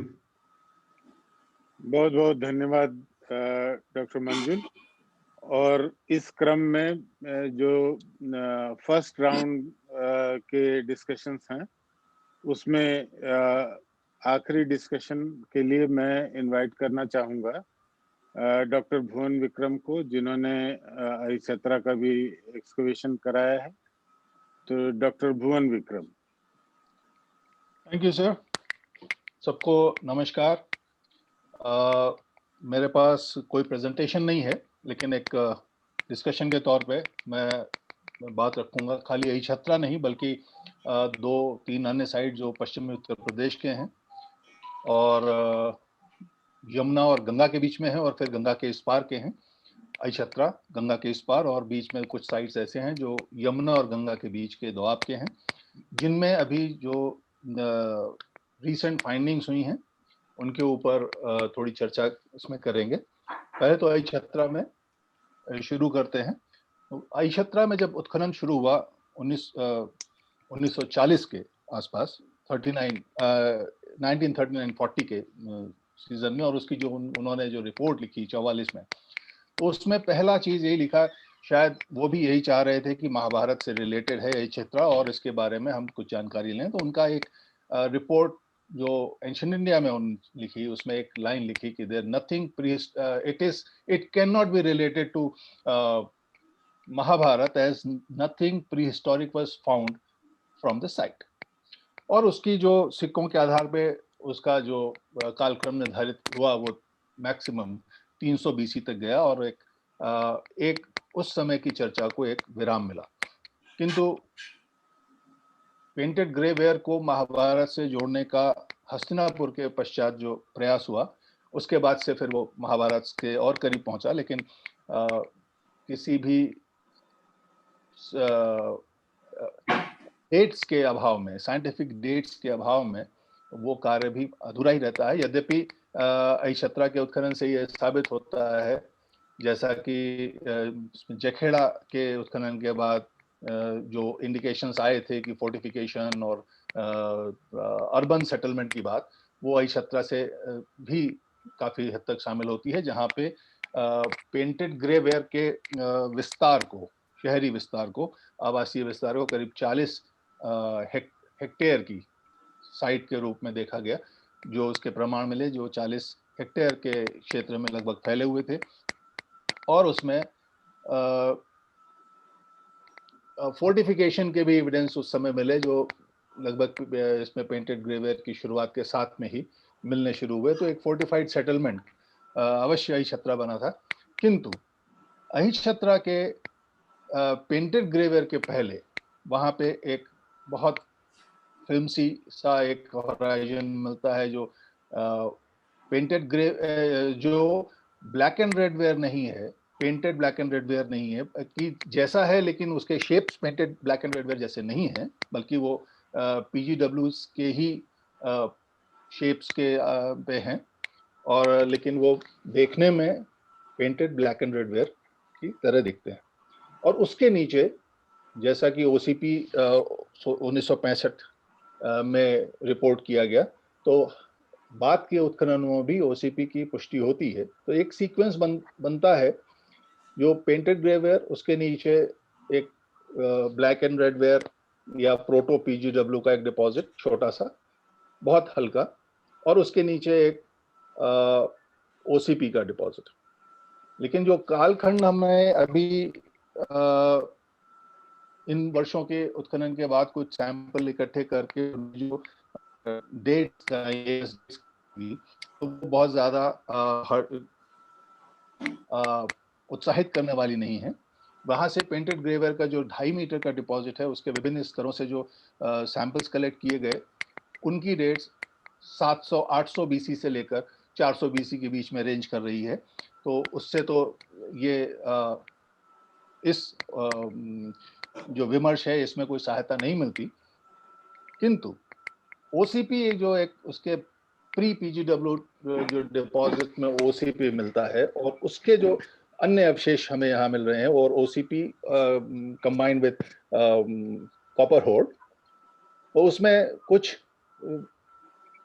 स्थल हैं जैसे मदारपुर, जिसमें से एंथ्रोपोमॉर्फ्स मिले थे, चांस डिस्कवरी थी, और उसके बाद वहाँ उत्खनन हुआ और उसके सैंपल्स थे, उसको भी हमने डेट किया। तो उनकी डेट्स 2000 बीसी के आसपास है, 2000 बीसी की जो मदारपुर की ओसीपी की डेट है।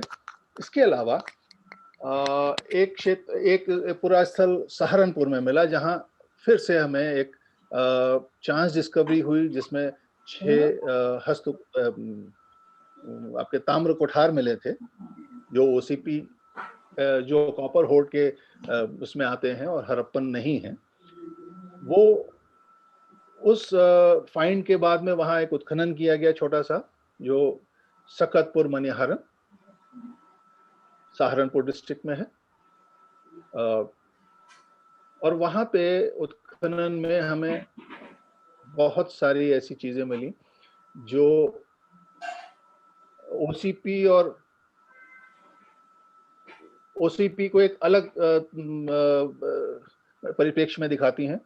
पॉटरी जिसमें इनसाइज पॉटरी है, पेंटेड पॉटरी है, पेंटेड मोटिव्स में मछली और मोर के भी कुछ हैं डिपिक्शंस। यद्यपि वो साइट जो पुरास्थल जहाँ उत्खनन हुआ वो मूल साइट का एक बाहरी हिस्सा है जहाँ पे बहुत सारे किल्न के अवशेष मिले और उन किल्स में जो प्रमाण मिल रहे हैं उससे ये प्रतीत होता है कि वहाँ पे फ्यांस बनाने की वहाँ बनाया जाता था और फ्यांस बीड्स के बहुत सारी वैरायटी वहाँ मिलती है और साथ ही साथ कॉपर बैंगल्स, क्योंकि वो एक सिंगल कल्चर साइट है, उसमें होराइजन है, उसमें copper bangle bunch, copper bangle में फंसी हुई में रखी हुई बहुत सारी अंगूठियां, जिसमें मतलब एक से अधिक हैं, ये 4-5 अंगूठियां हैं, वो सब वहाँ हमें मिला एक फर्श पे ऊपर। और साथ में वहाँ से जो सैंपल्स इकट्ठे किए गए उनको 2 सैंपल्स वहाँ से जो इकट्ठे किए जो सीरियल सैंपल्स थे उनको बेटा लैब से जब डेट कराया गया तो उनकी डेट्स हमें मिलती हैं 1945-2000 की BC। इसके अलावा एक वहाँ पे एक गंगा के इस पार एक और चांस डिस्कवरी होती है बिजनौर डिस्ट्रिक्ट में, जो वैसे देखें तो हस्तिनापुर गंगा के उस पार है और गंगा के पूर्व में हस्तिनापुर के समकक्ष बिजनौर इसमें जिले में हमें एक हरिनगर साइड से, हरिनगर गांव के पास से एक खेत के समतलीकरण के दौरान वहां से एक बड़ा बहुत बड़ा उसमें तांबे का बर्तन मिलता है जो लगभग 71 सेंटीमीटर ऊंचा और 71 सेंटीमीटर उसका डाया है। उसके अंदर बहुत सारे कॉपर इम्प्लीमेंट्स मिलते हैं जिसमें बर्तन हैं और कुछ शस्त्र इत्यादि हैं। और इसमें कुछ हांडियां, कई हांडियां हैं, उन हांडियों में से लगभग सभी में copper suit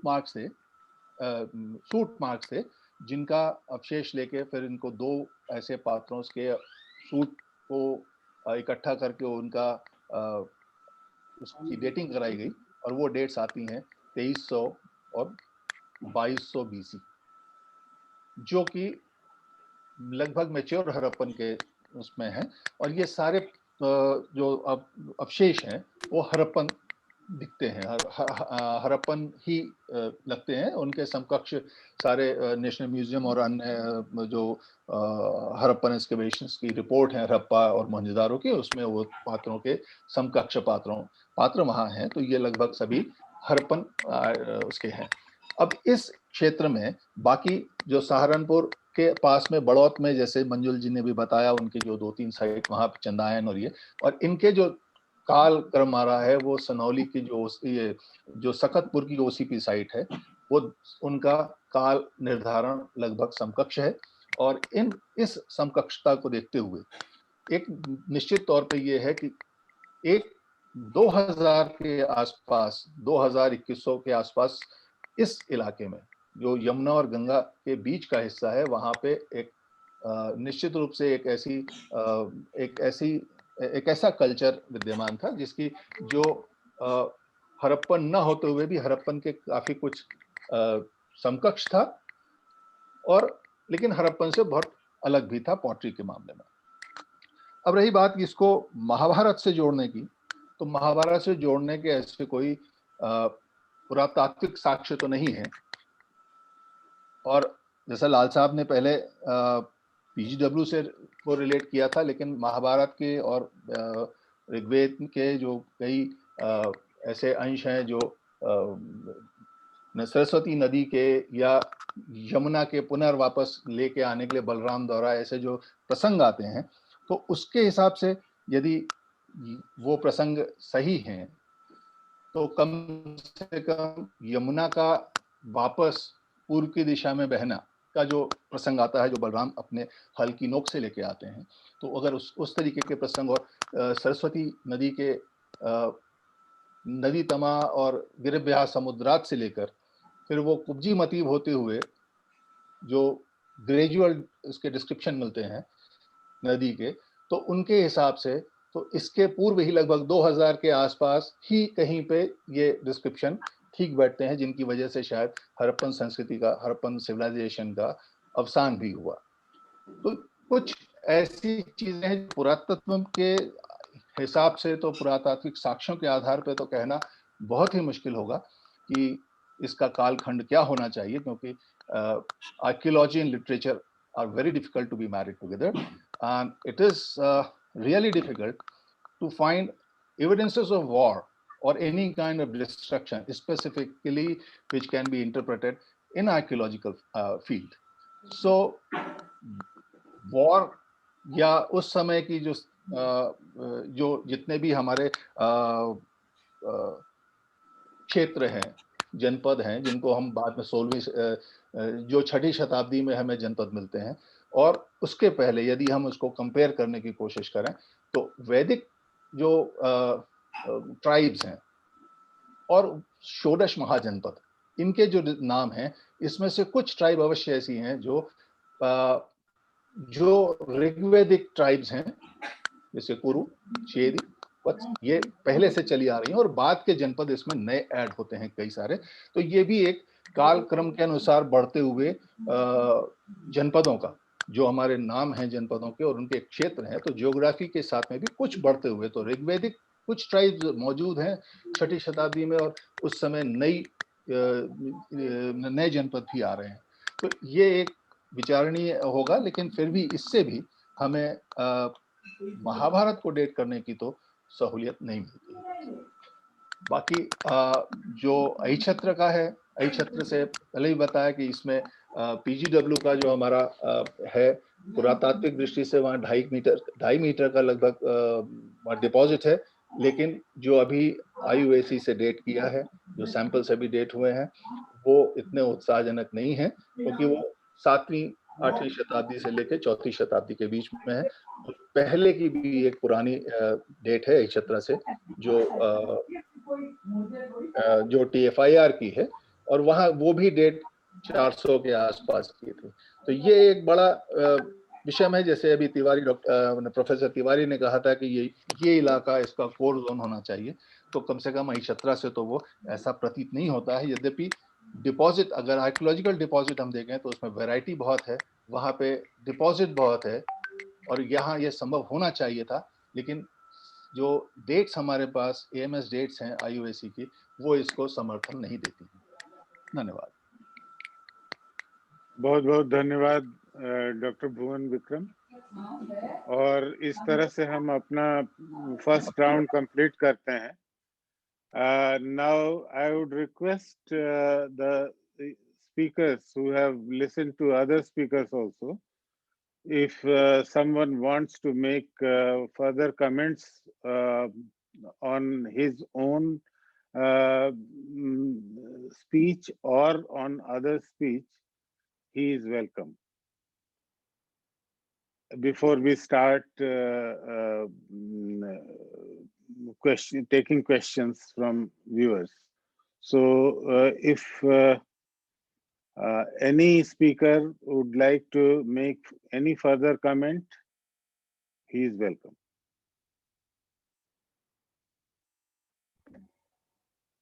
I just want to make a general note on any scholar, or see what we have been hearing, and Vibhaji has mentioned about the Mahabharata. See, we all know, whether some agree exactly or not, that how from Jaya it became Bharat, and from Bharat to Mahabharata. So it's not written in one day, it's not written in 1 century, and it is not written by one person. The real problem is coming perhaps because there are two groups. One believe that it's mythology, nothing historical, and the other believe that everything written is 100% right. And the way is in between. So first thing that we have to find out that what are the changes made, and which is the one group of a one particular period. And if you try to see the contemporary thing, I think that there the archaeology and literature can go together if we have to do tradition, because you cannot take like the Harivansh. It is too late. Now, if you try to find out what is written in Harivansh and then you try to find out in the 800 BC or even go to 1000 BC or 1500, whatever date you take. As I said, as an archaeologist, I am open to all dates, whatever evidence comes. So the problem happens that one part itself is mentioning something, a later tradition, one is mentioning the earlier tradition, and there are a variation. So all those who are doing astronomical calculation, they had this thing that in somewhere the planetary position is different than this one. Or there is one tradition, there is another tradition. They are the expert. They know. I don't want to. I just mentioning that there is variation. The same thing because I particularly dealt with Dwarika. So one tradition says it is near the hill. One tradition says that it is near the sea and it got submerged.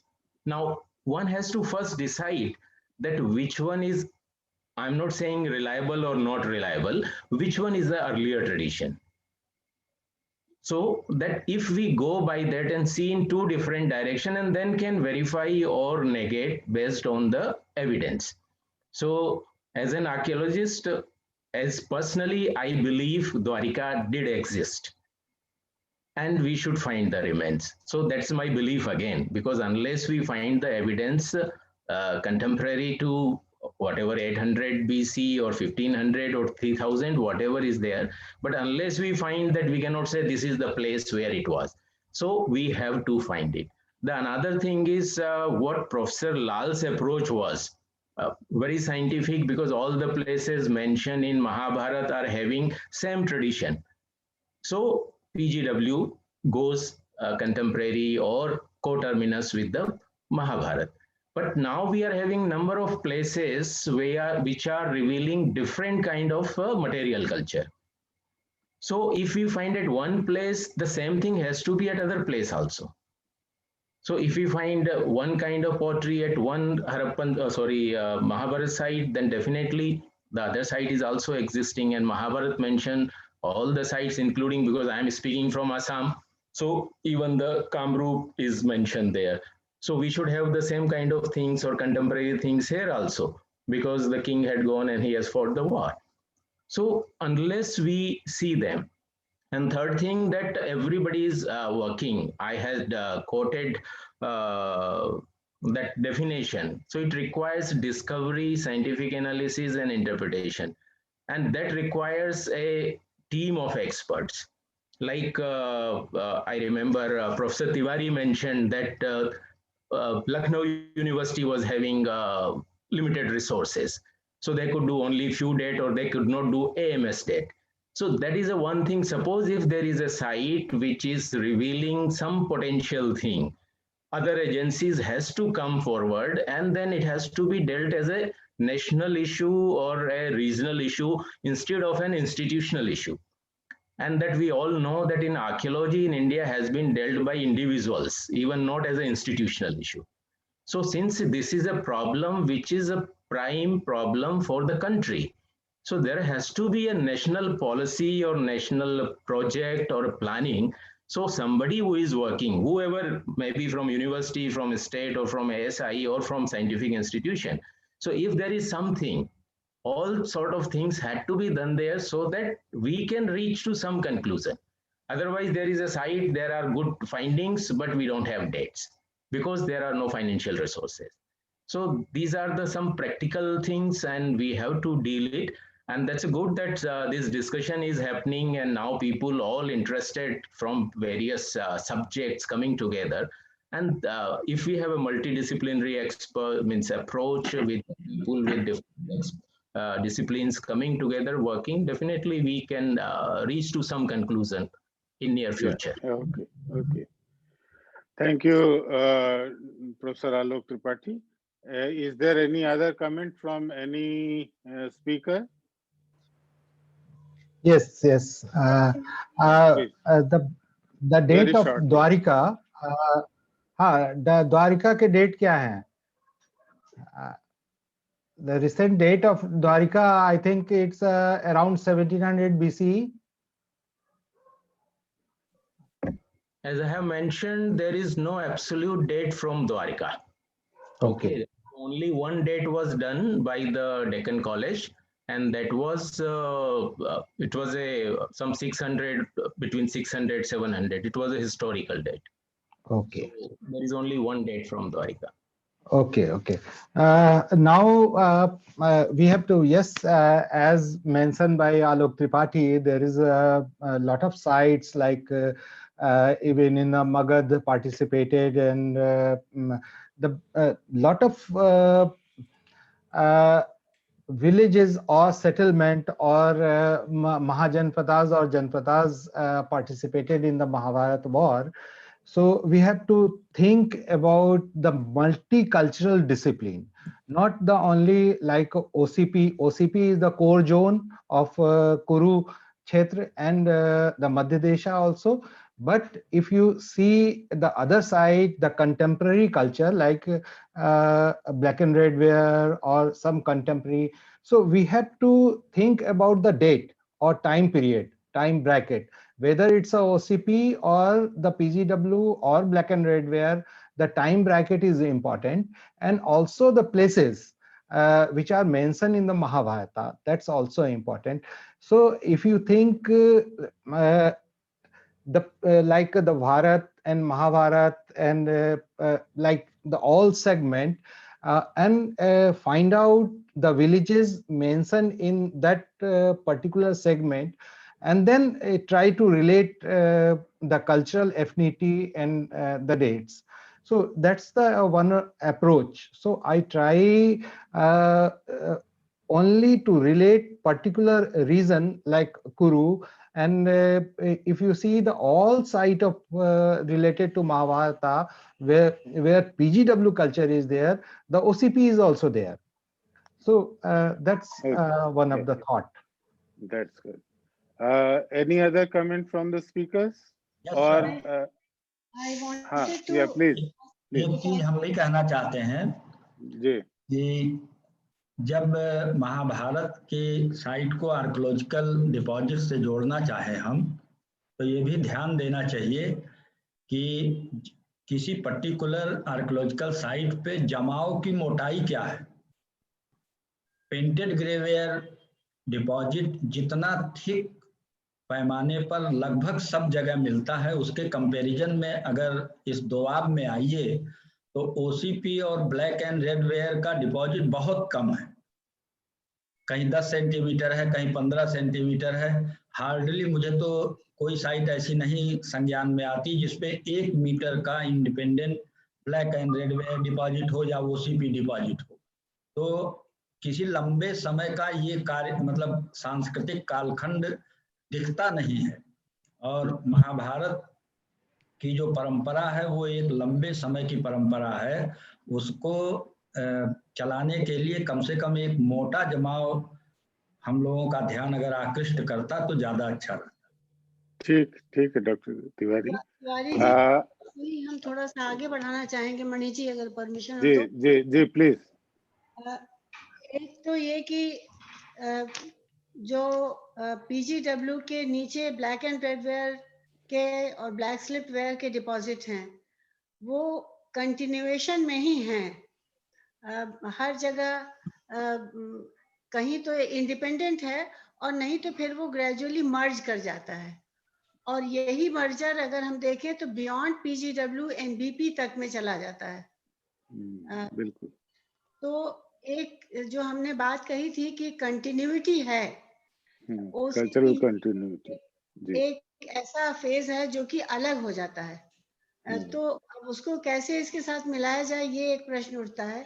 दूसरी चीज इसी से जुड़ी हुई, महाभारत में जो cremation के प्रकार वर्णित हैं उनको भी देखना चाहिए, क्योंकि जो हमें सनौली का एविडेंस है कॉफिन्स का और इस तरीके से जो बरियल्स हम दे रहे हैं, महाभारत में इस तरह के बरियल्स का कहाँ उल्लेख होता है, ये एक बहुत महत्वपूर्ण प्रश्न होगा।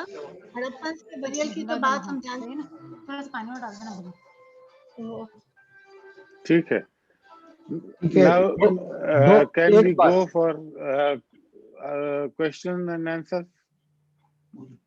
एक बात मैं इसमें जोड़ना चाहूंगा. जहां तक महाभारत में जो क्रिमेशन और जलाने की पद्धति है, वो जब वॉरफेयर शुरू हुआ, अर्ली पद्धति में तीनों चारों पद्धतियां चल रही थी, जिसमें दबाने की भी पद्धति थी और खुले में डालने की भी पद्धति थी और सांकेतिक पद्धति भी थी. लेकिन जब विशेषकर युद्ध शुरू हुआ, तो उस समय एक ही तरीका था कि अगर नहीं जलाया जाता तो ये संभव नहीं था कि वॉर में इसको दबाया जाए, क्योंकि महामारी फैलने का. तो वहां से ये शुरुआत होती है संभवतः लगभग 2000 बीसी से, कि जलाने की प्रक्रिया ज्यादा हुई और करने की प्रक्रिया कम हुई होगी, ऐसा प्रतीत. ठीक. Neeraj ji, can we have some very pointed questions from the viewers? Okay, I think 5 minutes में तो हो जाना चाहिए, 2-3 questions. Yeah, exactly. Please, I have some questions. Yeah, but please make it, Mani Saab, just tell them to make it to the point and no comments, only questions. Yeah, only questions and to the point. So primarily, what I have observed is that this Sanjay, Dr. Sanjay Manjul has mentioned about his the most probable date as 1800 to 1700 BC, and I have to make an observation. One of the astronomy date that falls into 1792 BC, Ashok Bhatnagar. So maybe there is a good correspondence. And there is one question I have to Alok, Dr. Alok Tripathi, who has focused on Dwarka. So I have listened to the talks for Dr. S.R. Rao, and recently it is proceeded by Nalini Rao, who is also talking about the excavation, and she has given a date of 1500 BC, and it is matching with another researcher who was spoken yesterday, that is Ramamurthy. So I just want to know, is this date, is it maybe another date of another location of Dwaraka? Like you mentioned, two Dwarakas are Bed Dwaraka and another one to the south of it.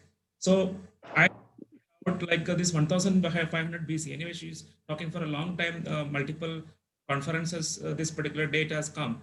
So I just want to have your opinion about it. 1500 BC date with a plus or minus of 70 years or 50 years. So that date has come. So is it revised again, returned back to only 2000? Oh, that is my question. Professor Alok Tripathi, please. See, there is no scientific date, means absolute date from Dwarika. That date you are talking about is in 1979. There was an excavation where it was said that lustrous redware is found. And lustrous redware was like the lustrous redware which is found in Prabhas and dated there. So this date was taken for that. But as I mentioned, neither that report is published nor that lustrous redware is available anywhere. So that's why we do not know. And when we reopened the trench, we did not find lustrous redware so far. And let me tell you that Dwarika excavation material still need to be analyzed, dated, and the report is to be written. So there may some new things may come up, but as of now, we do not have the date. Next question, please. मेरा प्रश्न है ये विषय संजय मंजुल जी से कि आपने कहा कि उदयन जो है बुद्ध के समकालीन थे, बहुत सारे उदयन हुए हैं. और दूसरा है कि आप अगर महाभारत के जो जीनियोलॉजी देखेंगे, जनमेजय के जो पुत्र या पौत्र शतानीक है, शतानीक के 2 पुत्र थे, एक अश्वमेध दत्त और सहस्रानीक. सहस्रानीक वत्स जनपद के राजा हो जाते हैं, क्योंकि वो एक तरह के कुरु राज्य, उस वत्स जनपद का जो प्राचीन इतिहास है विद्याधरों का है, जो लिटरेचर में मिलता है. उसके बाद ये वत्स जनपद हो जाता है. उनका उदयन के नरवाहन दत्त के बारे में बृहत कथा में बहुत सारा दिया गया. तो ये 2 अलग अलग थे. जब निचक्षु के समय, जब हस्तिनापुर जो है वो गंगा के उसमें अगर वो नष्ट हो गया, तो वो कौशाम्बी में हो सकता है दोनों वत्स जनपद और कुरु जनपद के दोनों की एक तरह से संयुक्त राजधानी रही होगी. बाद में फिर इंद्रप्रस्थ में गए होंगे. लेकिन फाइनली हमें बुद्ध के समय में इंद्रप्रस्थ का कोई कुरु जनपद का उल्लेख ही नहीं मिलता। वत्स का मिलता है, वाराणसी का भी मिल सकता है, कुरु जनपद बिल्कुल उससे पहले ही होती। इसलिए क्षेमक का जो महानंद के कंटेम्परेनिटी कहा जाता है वो भी कुछ एक तरह का स्पेक्युलेटिव लगता है। ये प्रश्न अच्छा, हो सकता है, लेकिन अभी तक जो हमने अभी जीनोलॉजी पढ़ा है और खासकर मैं लिटरेचर पे बहुत ज्यादा हमने रिसर्च नहीं किया है, तो जो चाहे क्षेमक की बात हो, जो नंद के कंटेम्पररी हैं, तो वहां से भी अगर हम बैकवर्ड काउंट करते हैं, अगर हम उसको सही मानते हैं तो जो हमने डेट निकाले हैं 50 इयर्स से अगर मल्टीप्लाई करके जो हमने डेट निकाले हैं, लगभग उसके आसपास आता है। तो इसलिए मैंने ये इससे हमारा ये स्पेकुलेशन है कि हो सकता है अगर वो जेनोलॉजी सही है तो, लेकिन अगर उसमें कंट्रोवर्सी है या उसमें कुछ और वो है तो उसके बारे में अभी मैं कोई विशेष टिप्पणी नहीं कर सकता। ठीक है, next question please. Any other question? Excuse me, एक मैं ना ये आलोक त्रिपाठी जी से कहना चाहूंगा द्वारका के बारे में। जो हमारे जो प्राचीन जो साहित्य में कुशस्थली आता है, कुशस्थली रैवतक पर्वत के पास ही हो सकता है, वो बेद द्वारका नहीं हो सकता, उसी जगह द्वारका है। एक जो बद्री नारायण जी जो NIOT, he was from that institute, the National Oceanography, they have found a city in 2001, but I heard that the so-called sonars could not get the exact pictures of that area, but he found a lot of pottery, and even the dating has gone to more than 10,000 BC. Even a wood piece has been found and dated to 7,500 BC and other. So why not one attempt should be done by the ASI? Let us simulate the sea levels of 3000 BC. Then let us search for the city in the sea somewhere in near to the Bay of Cambay or Mool Dwaraka. Shad we may get a real Dwaraka there. Dr. Mani, there is a question from Mr. Soghal in writing. Okay, yeah, please. See, actually, there is a lot of confusion among people when they talk about submerged city. What you're talking about, Badri Narayan, that is a city in Gulf of Cambay, means so-called city, at a depth of 85 meters. There are certain things which one has to use a logic. So 85-meter submergence, you yourself can imagine. So I don't want to make any comment on that. Okay, it's clear. It's clear. When come about Dwarika, definitely I said we need to locate the Dwarika first, because based on literature, based on archaeological exploration, and once we locate and find, I particularly feel, and I am very confident, because if you locate Dwarika, the problem of Mahabharat will solve, because that's a one period deposit of you get the date, that's the date. There is no controversy at all, because you cannot say it is a black and red ware or it's an NVP or proto PGW or PGW, because whatever you find, that is of Mahabharat period. So that's why to locate, but we have to make serious attempt for that. Okay, Professor Carpentier, probably you mentioned some question. Thank you, Mr. Chairman. Actually, I was referring to a question from Mr. Soghal, and it's in writing, and he says that why can excavation not be done at the Kurukshetra site itself to see if anything can be found from the time of the war? The question has to be answered by whom? No, it's not pointed, but okay, whoever is the asking question, what do anybody can expect in a battlefield? Forget about Mahabharat, that's a very, very old battle. Let's talk about Haldi Ghati. During this Mughal period, there was a war. And if you go to Haldi Ghati, what archaeological evidence you find in the ground? Nothing. Nothing. So battles are fought in an open ground.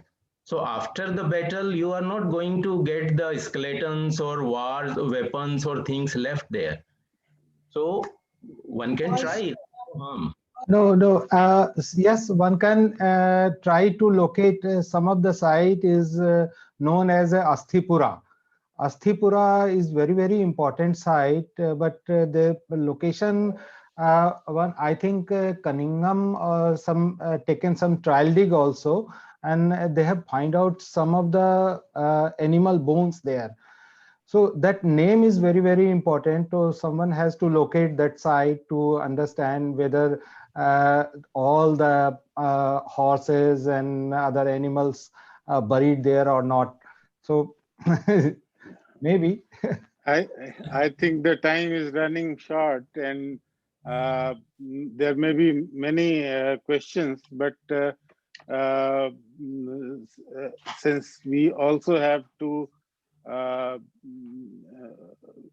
lectures, so I would like to conclude with my presidential remarks here. I have been listening to the learned scholars since the last 3 days and observed that the traditional date of 3102 BC of Yudhishthir Samvat has the acceptance of epigraphical records, but astronomical dating and the archaeological sources have internal contradictions, and there is no consensus among scholars as yet. Scientists on astronomical dating have put forth their findings in the range of 1504 BC to 3162 so far as date of Mahabharat war is concerned. The dates are 1504, 1793, 3067 and 3162 BC.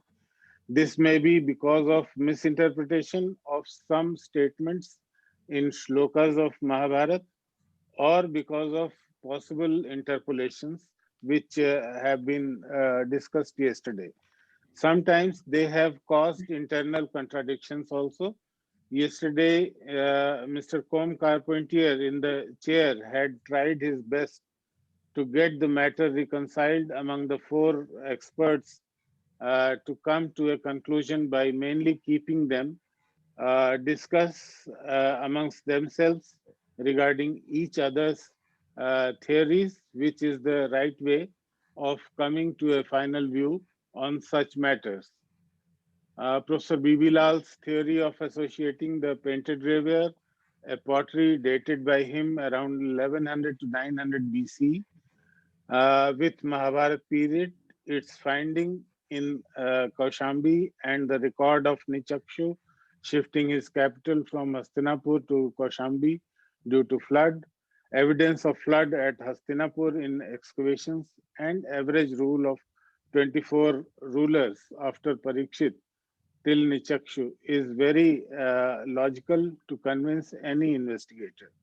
But Mahabharat was no doubt a later Vedic happening, as can be understood from its internal evidences, and therefore seems to be much earlier than 9th century BC.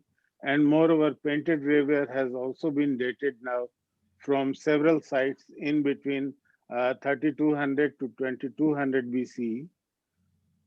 OCP or OCW has also been found at Hastinapur in pre-painted raveware context, which can also be connected to the period. This was the period to which many of the sites mentioned in Mahabharata can be associated on archaeological grounds, and we have discussed about OCP in details today. Archaeology may not be able to pinpoint actual date of the war, and it can only suggest an archaeological cultural period in which the event took place. In my opinion, based on archaeological investigations, the date of Mahabharat war can be placed anywhere between 2400 to 2000 or 1800 BC, but a concordance of evidences of tradition, literature, astronomy, oceanography, and archaeology is required to be investigated and fixed to come to a conclusion. Thank you very much. And now I hand over to Neeraji for further request to few scholars.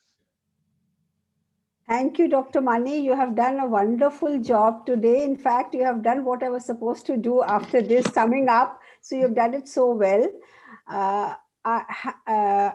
Now it is my privilege and honor to actually say just 2 lines on to invite the guest of honor and the chief guest.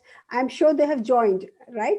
I'll just say a few words. I'll just say a few words only because it's such a great honor to be connected with such good scholars.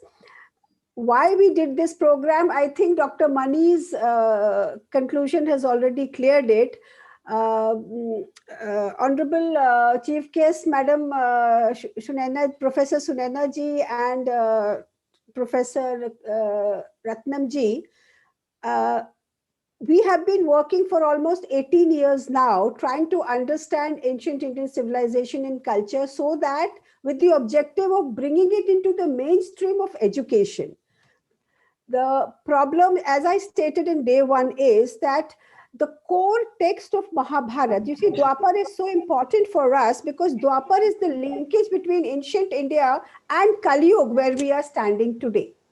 Secondly, Mahabharata is a text, I would say the Jaya text is so important because Veda Vyasa was a good astronomer, and so much of planetary positions are given that it becomes a very scientific method of trying to find out the date.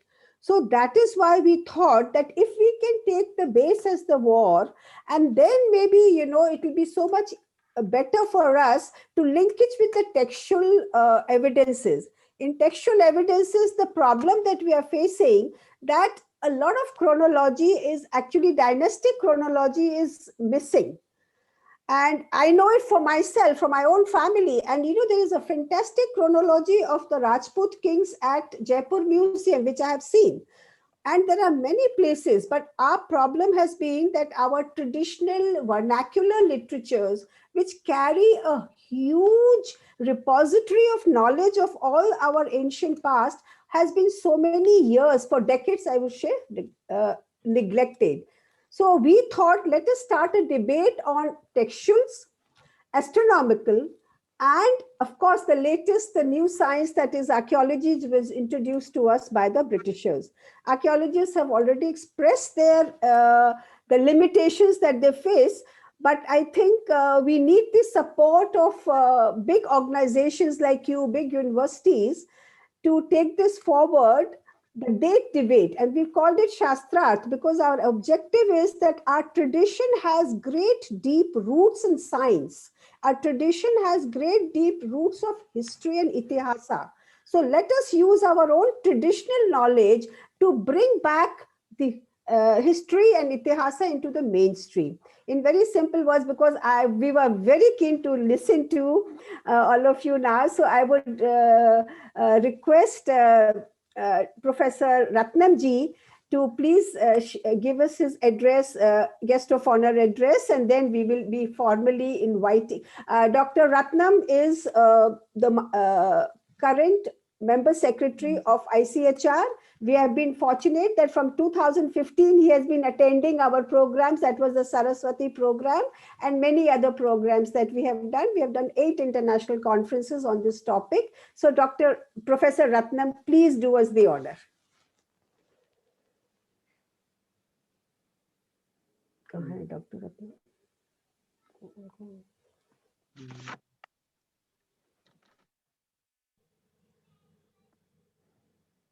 Professor Ratnam is there?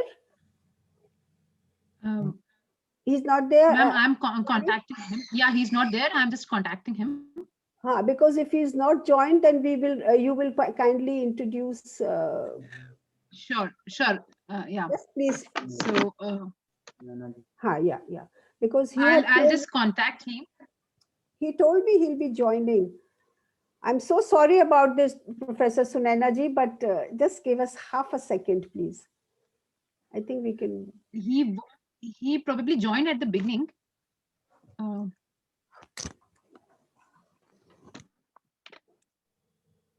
Okay. So, ma'am, shall I formally invite ma'am? Please introduce Sunaina ma'am. Yeah, please introduce ma'am. Sure. Okay. So yes, today it's our great honor to have Professor Sunaina Singh, VC Nalanda University, as chief guest of today's valedictory session. She was formerly VC of the English and Foreign Language University and Vice President ICCR. She is among the most prominent leaders in higher education of South Asian region. I request ma'am to share her valuable views with all of us. Please, ma'am, take over with this. Thank you, Neeraji. Namaskar to everyone. You know, I have been part of this deliberations the first day. I missed yesterday, but this evening I have again been part of it. And I must congratulate and compliment the organizers for their commendable effort in trying to map the chronology of Mahabharata.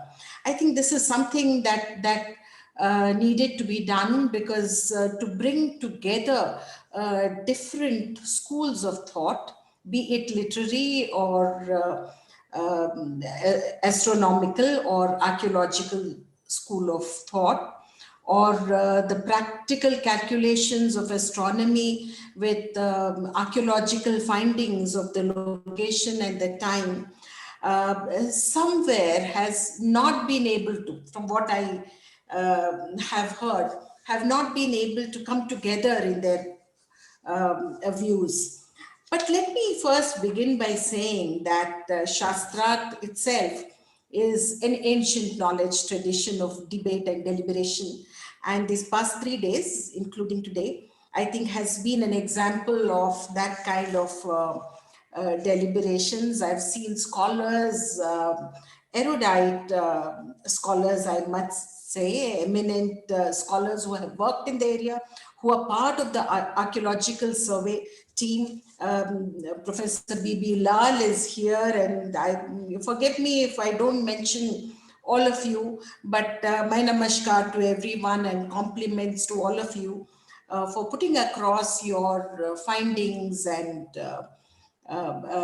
looking at Mahabharata from the tradition of how do we give it a reality base? How do we bring it into our classroom with evidence of dates, you know, the empirical data about the war, the Great War, the empirical data about the genealogy right from, you know, the Kuru dynasty coming down to Prithviraj Chauhan. If that's something, if we are able to succeed in putting down in a very coherent treatise, I think this kind of deliberation would be extremely successful. I thought Shastrat itself, you know, if you look at it, it's all about how we come together to look at our you know, Shastras or Puranas. You know, it's known as Vad Katha. I think Vad Katha itself is, you know, quite different from Jalp Katha or Vedant Katha. And I think today, the 3 days, what we have done is a Vad Katha where people have agreed to come together, share their views, and look at the possibility of coming together. Look at the possibility of bringing together a treatise. We might all not agree with each other in our findings, but an effort has been made, and that is where I congratulate the organizers. A special word of appreciation to Tripathi Foundation, particularly Neeraji, for the effort. Of course, India Foundation is always there, you know, to take everything a step forward, particularly to do with Indian culture and tradition.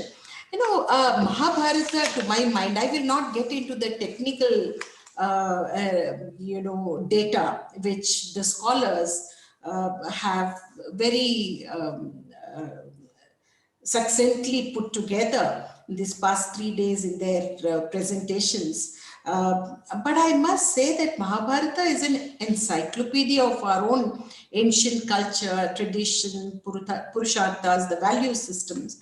To me, most importantly, it's a treatise towards peace and harmony, you know, if you look at Bhagavad Gita, if you look at the entire war, although we talk about the Great War, but the idea was how do we bring about peace and harmony? I think this is something that we should be able to put together.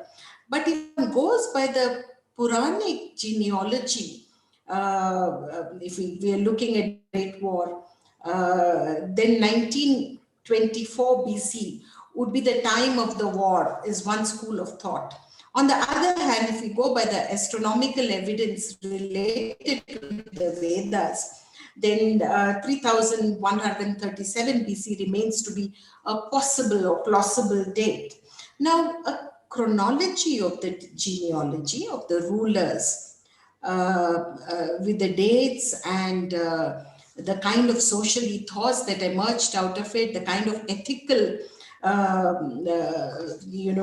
value system that has come down to us is very significant. I think as Indians, what we lack, or probably this is something that we have been conditioned by Macaulayan thinking, we lack in self-esteem, and therefore we do not think much about our own texts and value them effectively. I think the gift to the future generations is how open-minded are we? How do we look at our own Indian knowledge systems? How do we look at Itihas? Itihas, the Chandogya Upanishad underlines Itihas as a repository of Vidya, of knowledge. And Ved Vyas called Mahabharata Itihas. So historiography is how we look at history. And I think time has come that we look at our own history and lay down certain very clear rules and regulations for studying our own ancient texts. I think that is where scholars like all of you, that there's such eminent scholars working on this platform. I think it's very important to rewrite the ancient history of India going back to the Puranic time or the Vedic times, because what little history that has been there right at the beginning has come to us through the European and the Western mode. Our own scholars, have been undermined very often. So I think this can be changed by this kind of platform that has been put across. It's important to rewrite the history in terms of the Vedic times to Upanishads, to Puranas, to mythology, and to bring, to look at it as not merely as myths, but unraveling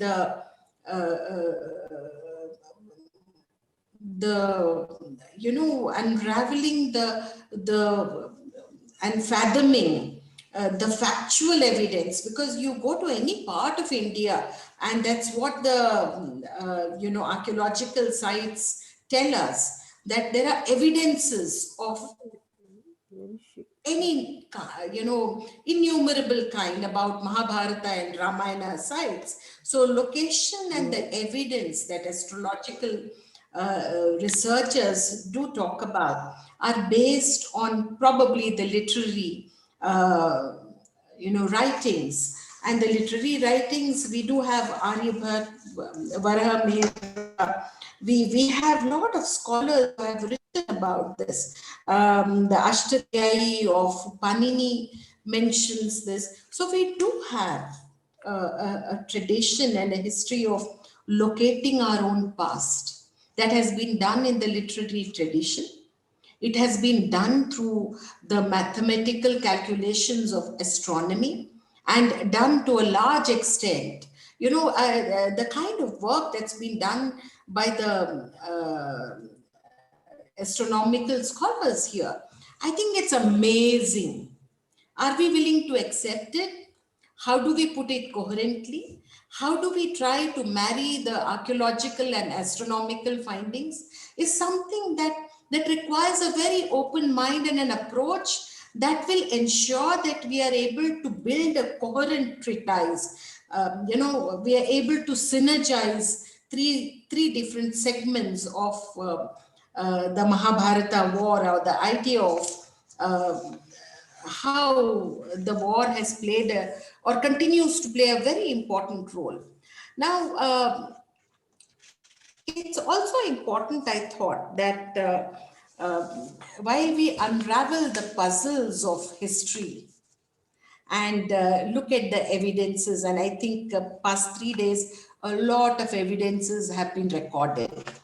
Pioneering work has been done by Professor B.B. Lal and subsequently by different archaeological experts. But the Jyotish Gyan that was provided to us through astronomy, I think also it's a jigsaw puzzle that needs to be put in place. And I think a team of experts, I would strongly recommend, be brought together, who have a very open mind, the respect for tradition and our own Puranic traditions, and try to locate the facts, try to locate the dates. We may not all agree on it, but a treatise, a book, or encyclopedia of how these have been brought together, can be put together. I think this is very, very important,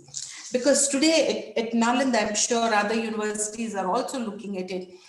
We are looking at teaching some of these texts. So we don't want to teach them as fictional texts, because India is governed. I think culturally we have been conditioned by our own cultural moodings, which is again to do with Ramayana and Mahabharata.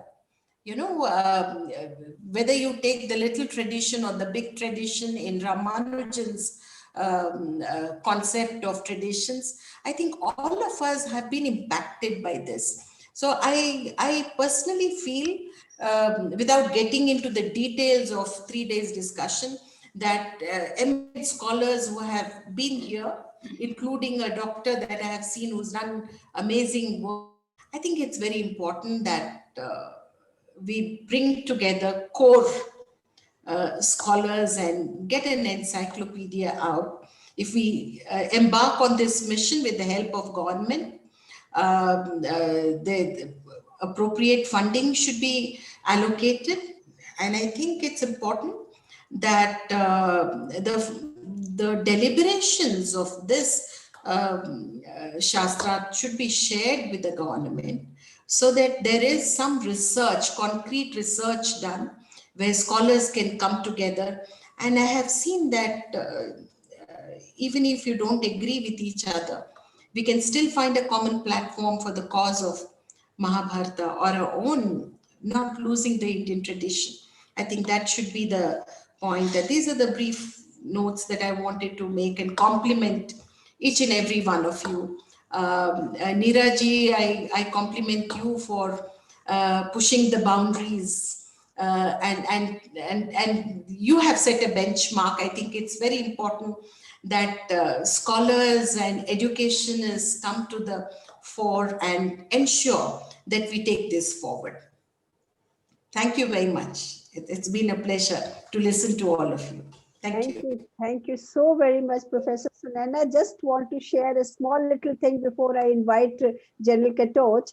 I had the fortune of presenting my books on Mahabharata Manthan to Honorable President, and he discussed with me the same idea. Please do a detailed research on Mahabharata, on the various, not only the historical and geographical aspects, but also try to put it in terms of dating, so that we are able to teach it to our children. And that's how this whole idea we've been working on for 2 years, that we have done seminars, but the result is only papers. But now let's do concrete. So we need your blessings and support. We have prepared the whole concept and we will share it with the experts and then make a proper project. And of course, I think now I would request, yeah. So we need that little encouraging which you have given us. We are really very fortunate. So let's look forward to something really concrete in terms of bringing the Mahan Bharat through the Mahabharata. Absolutely. And going beyond the Kal Chintan is very important, but we need to go beyond that as well, you know, before that and beyond that. So I'm with you. I'm with you. Any kind of support. Yes. Thank you so much. Thank you General so much, ma'am. Now, please invite General. Yes, ma'am.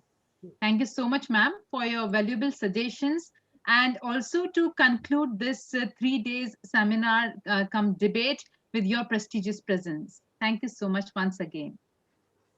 Today, it's really a delight to welcome General Dhruv Katoch ji, Director, India Foundation, for supporting, encouraging, and bearing with all the trouble since last few days.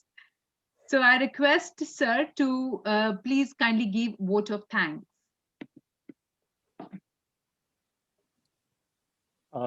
Thank you, Himani.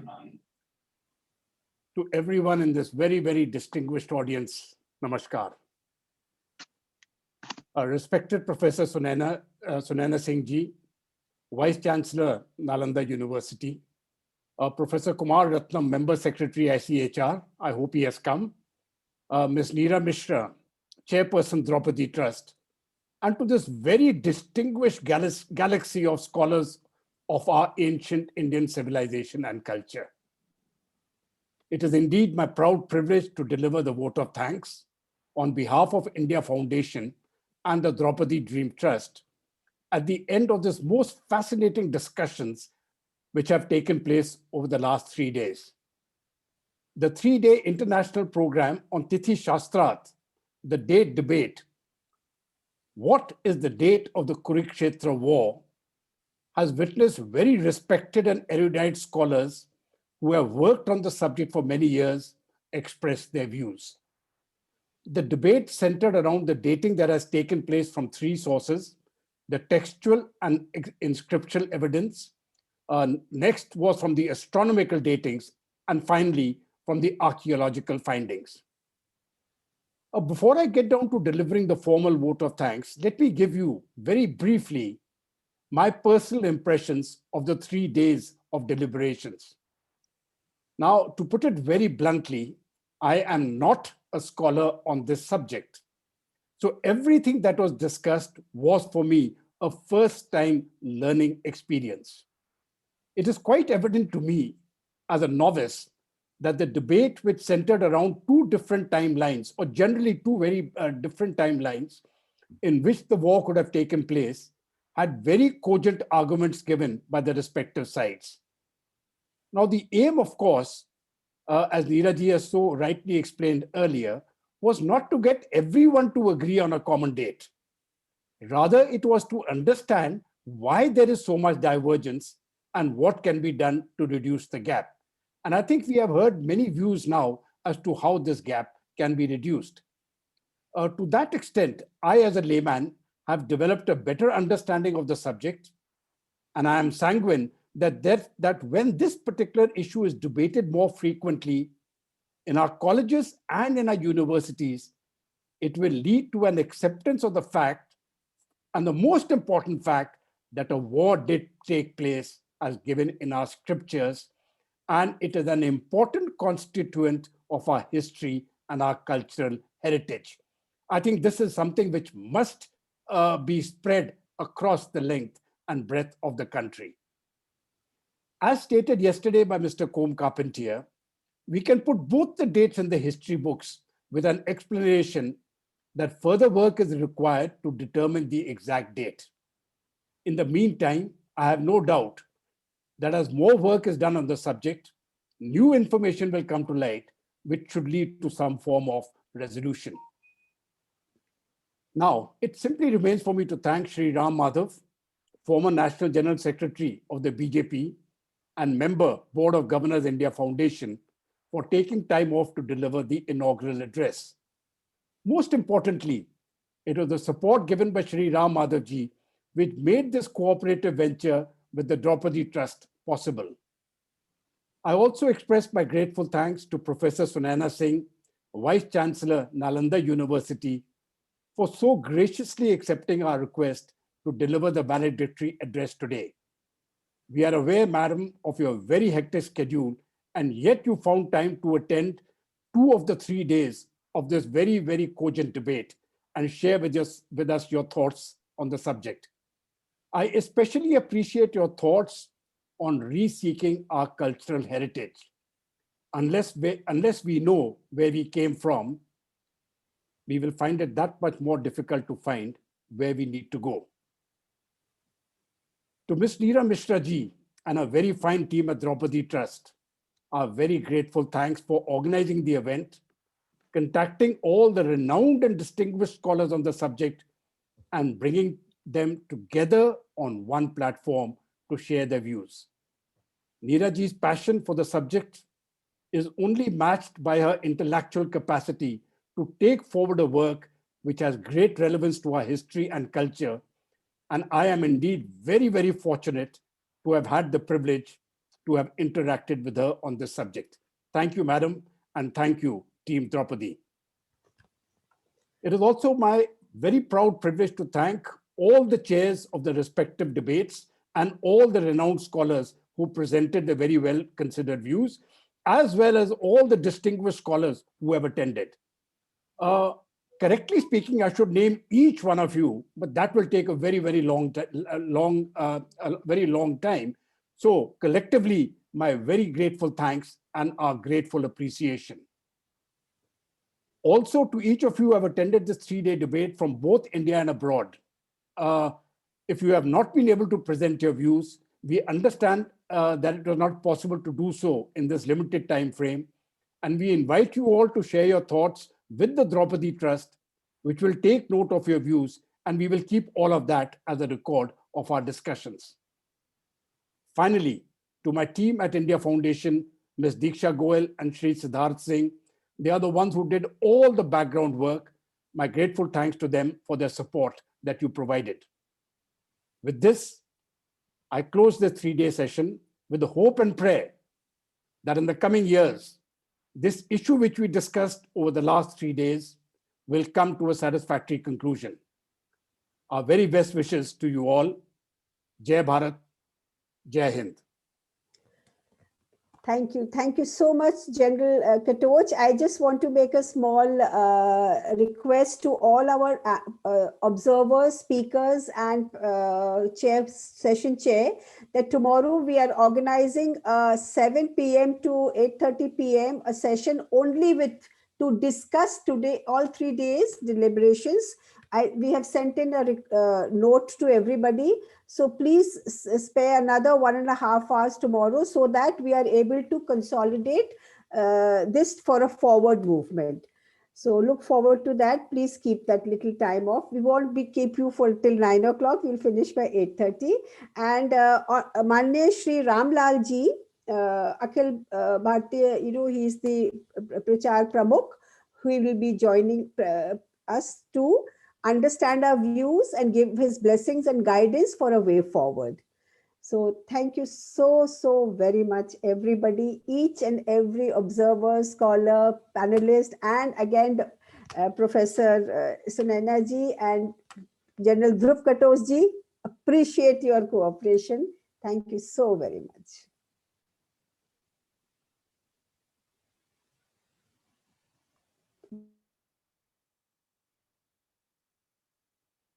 Meeting tomorrow.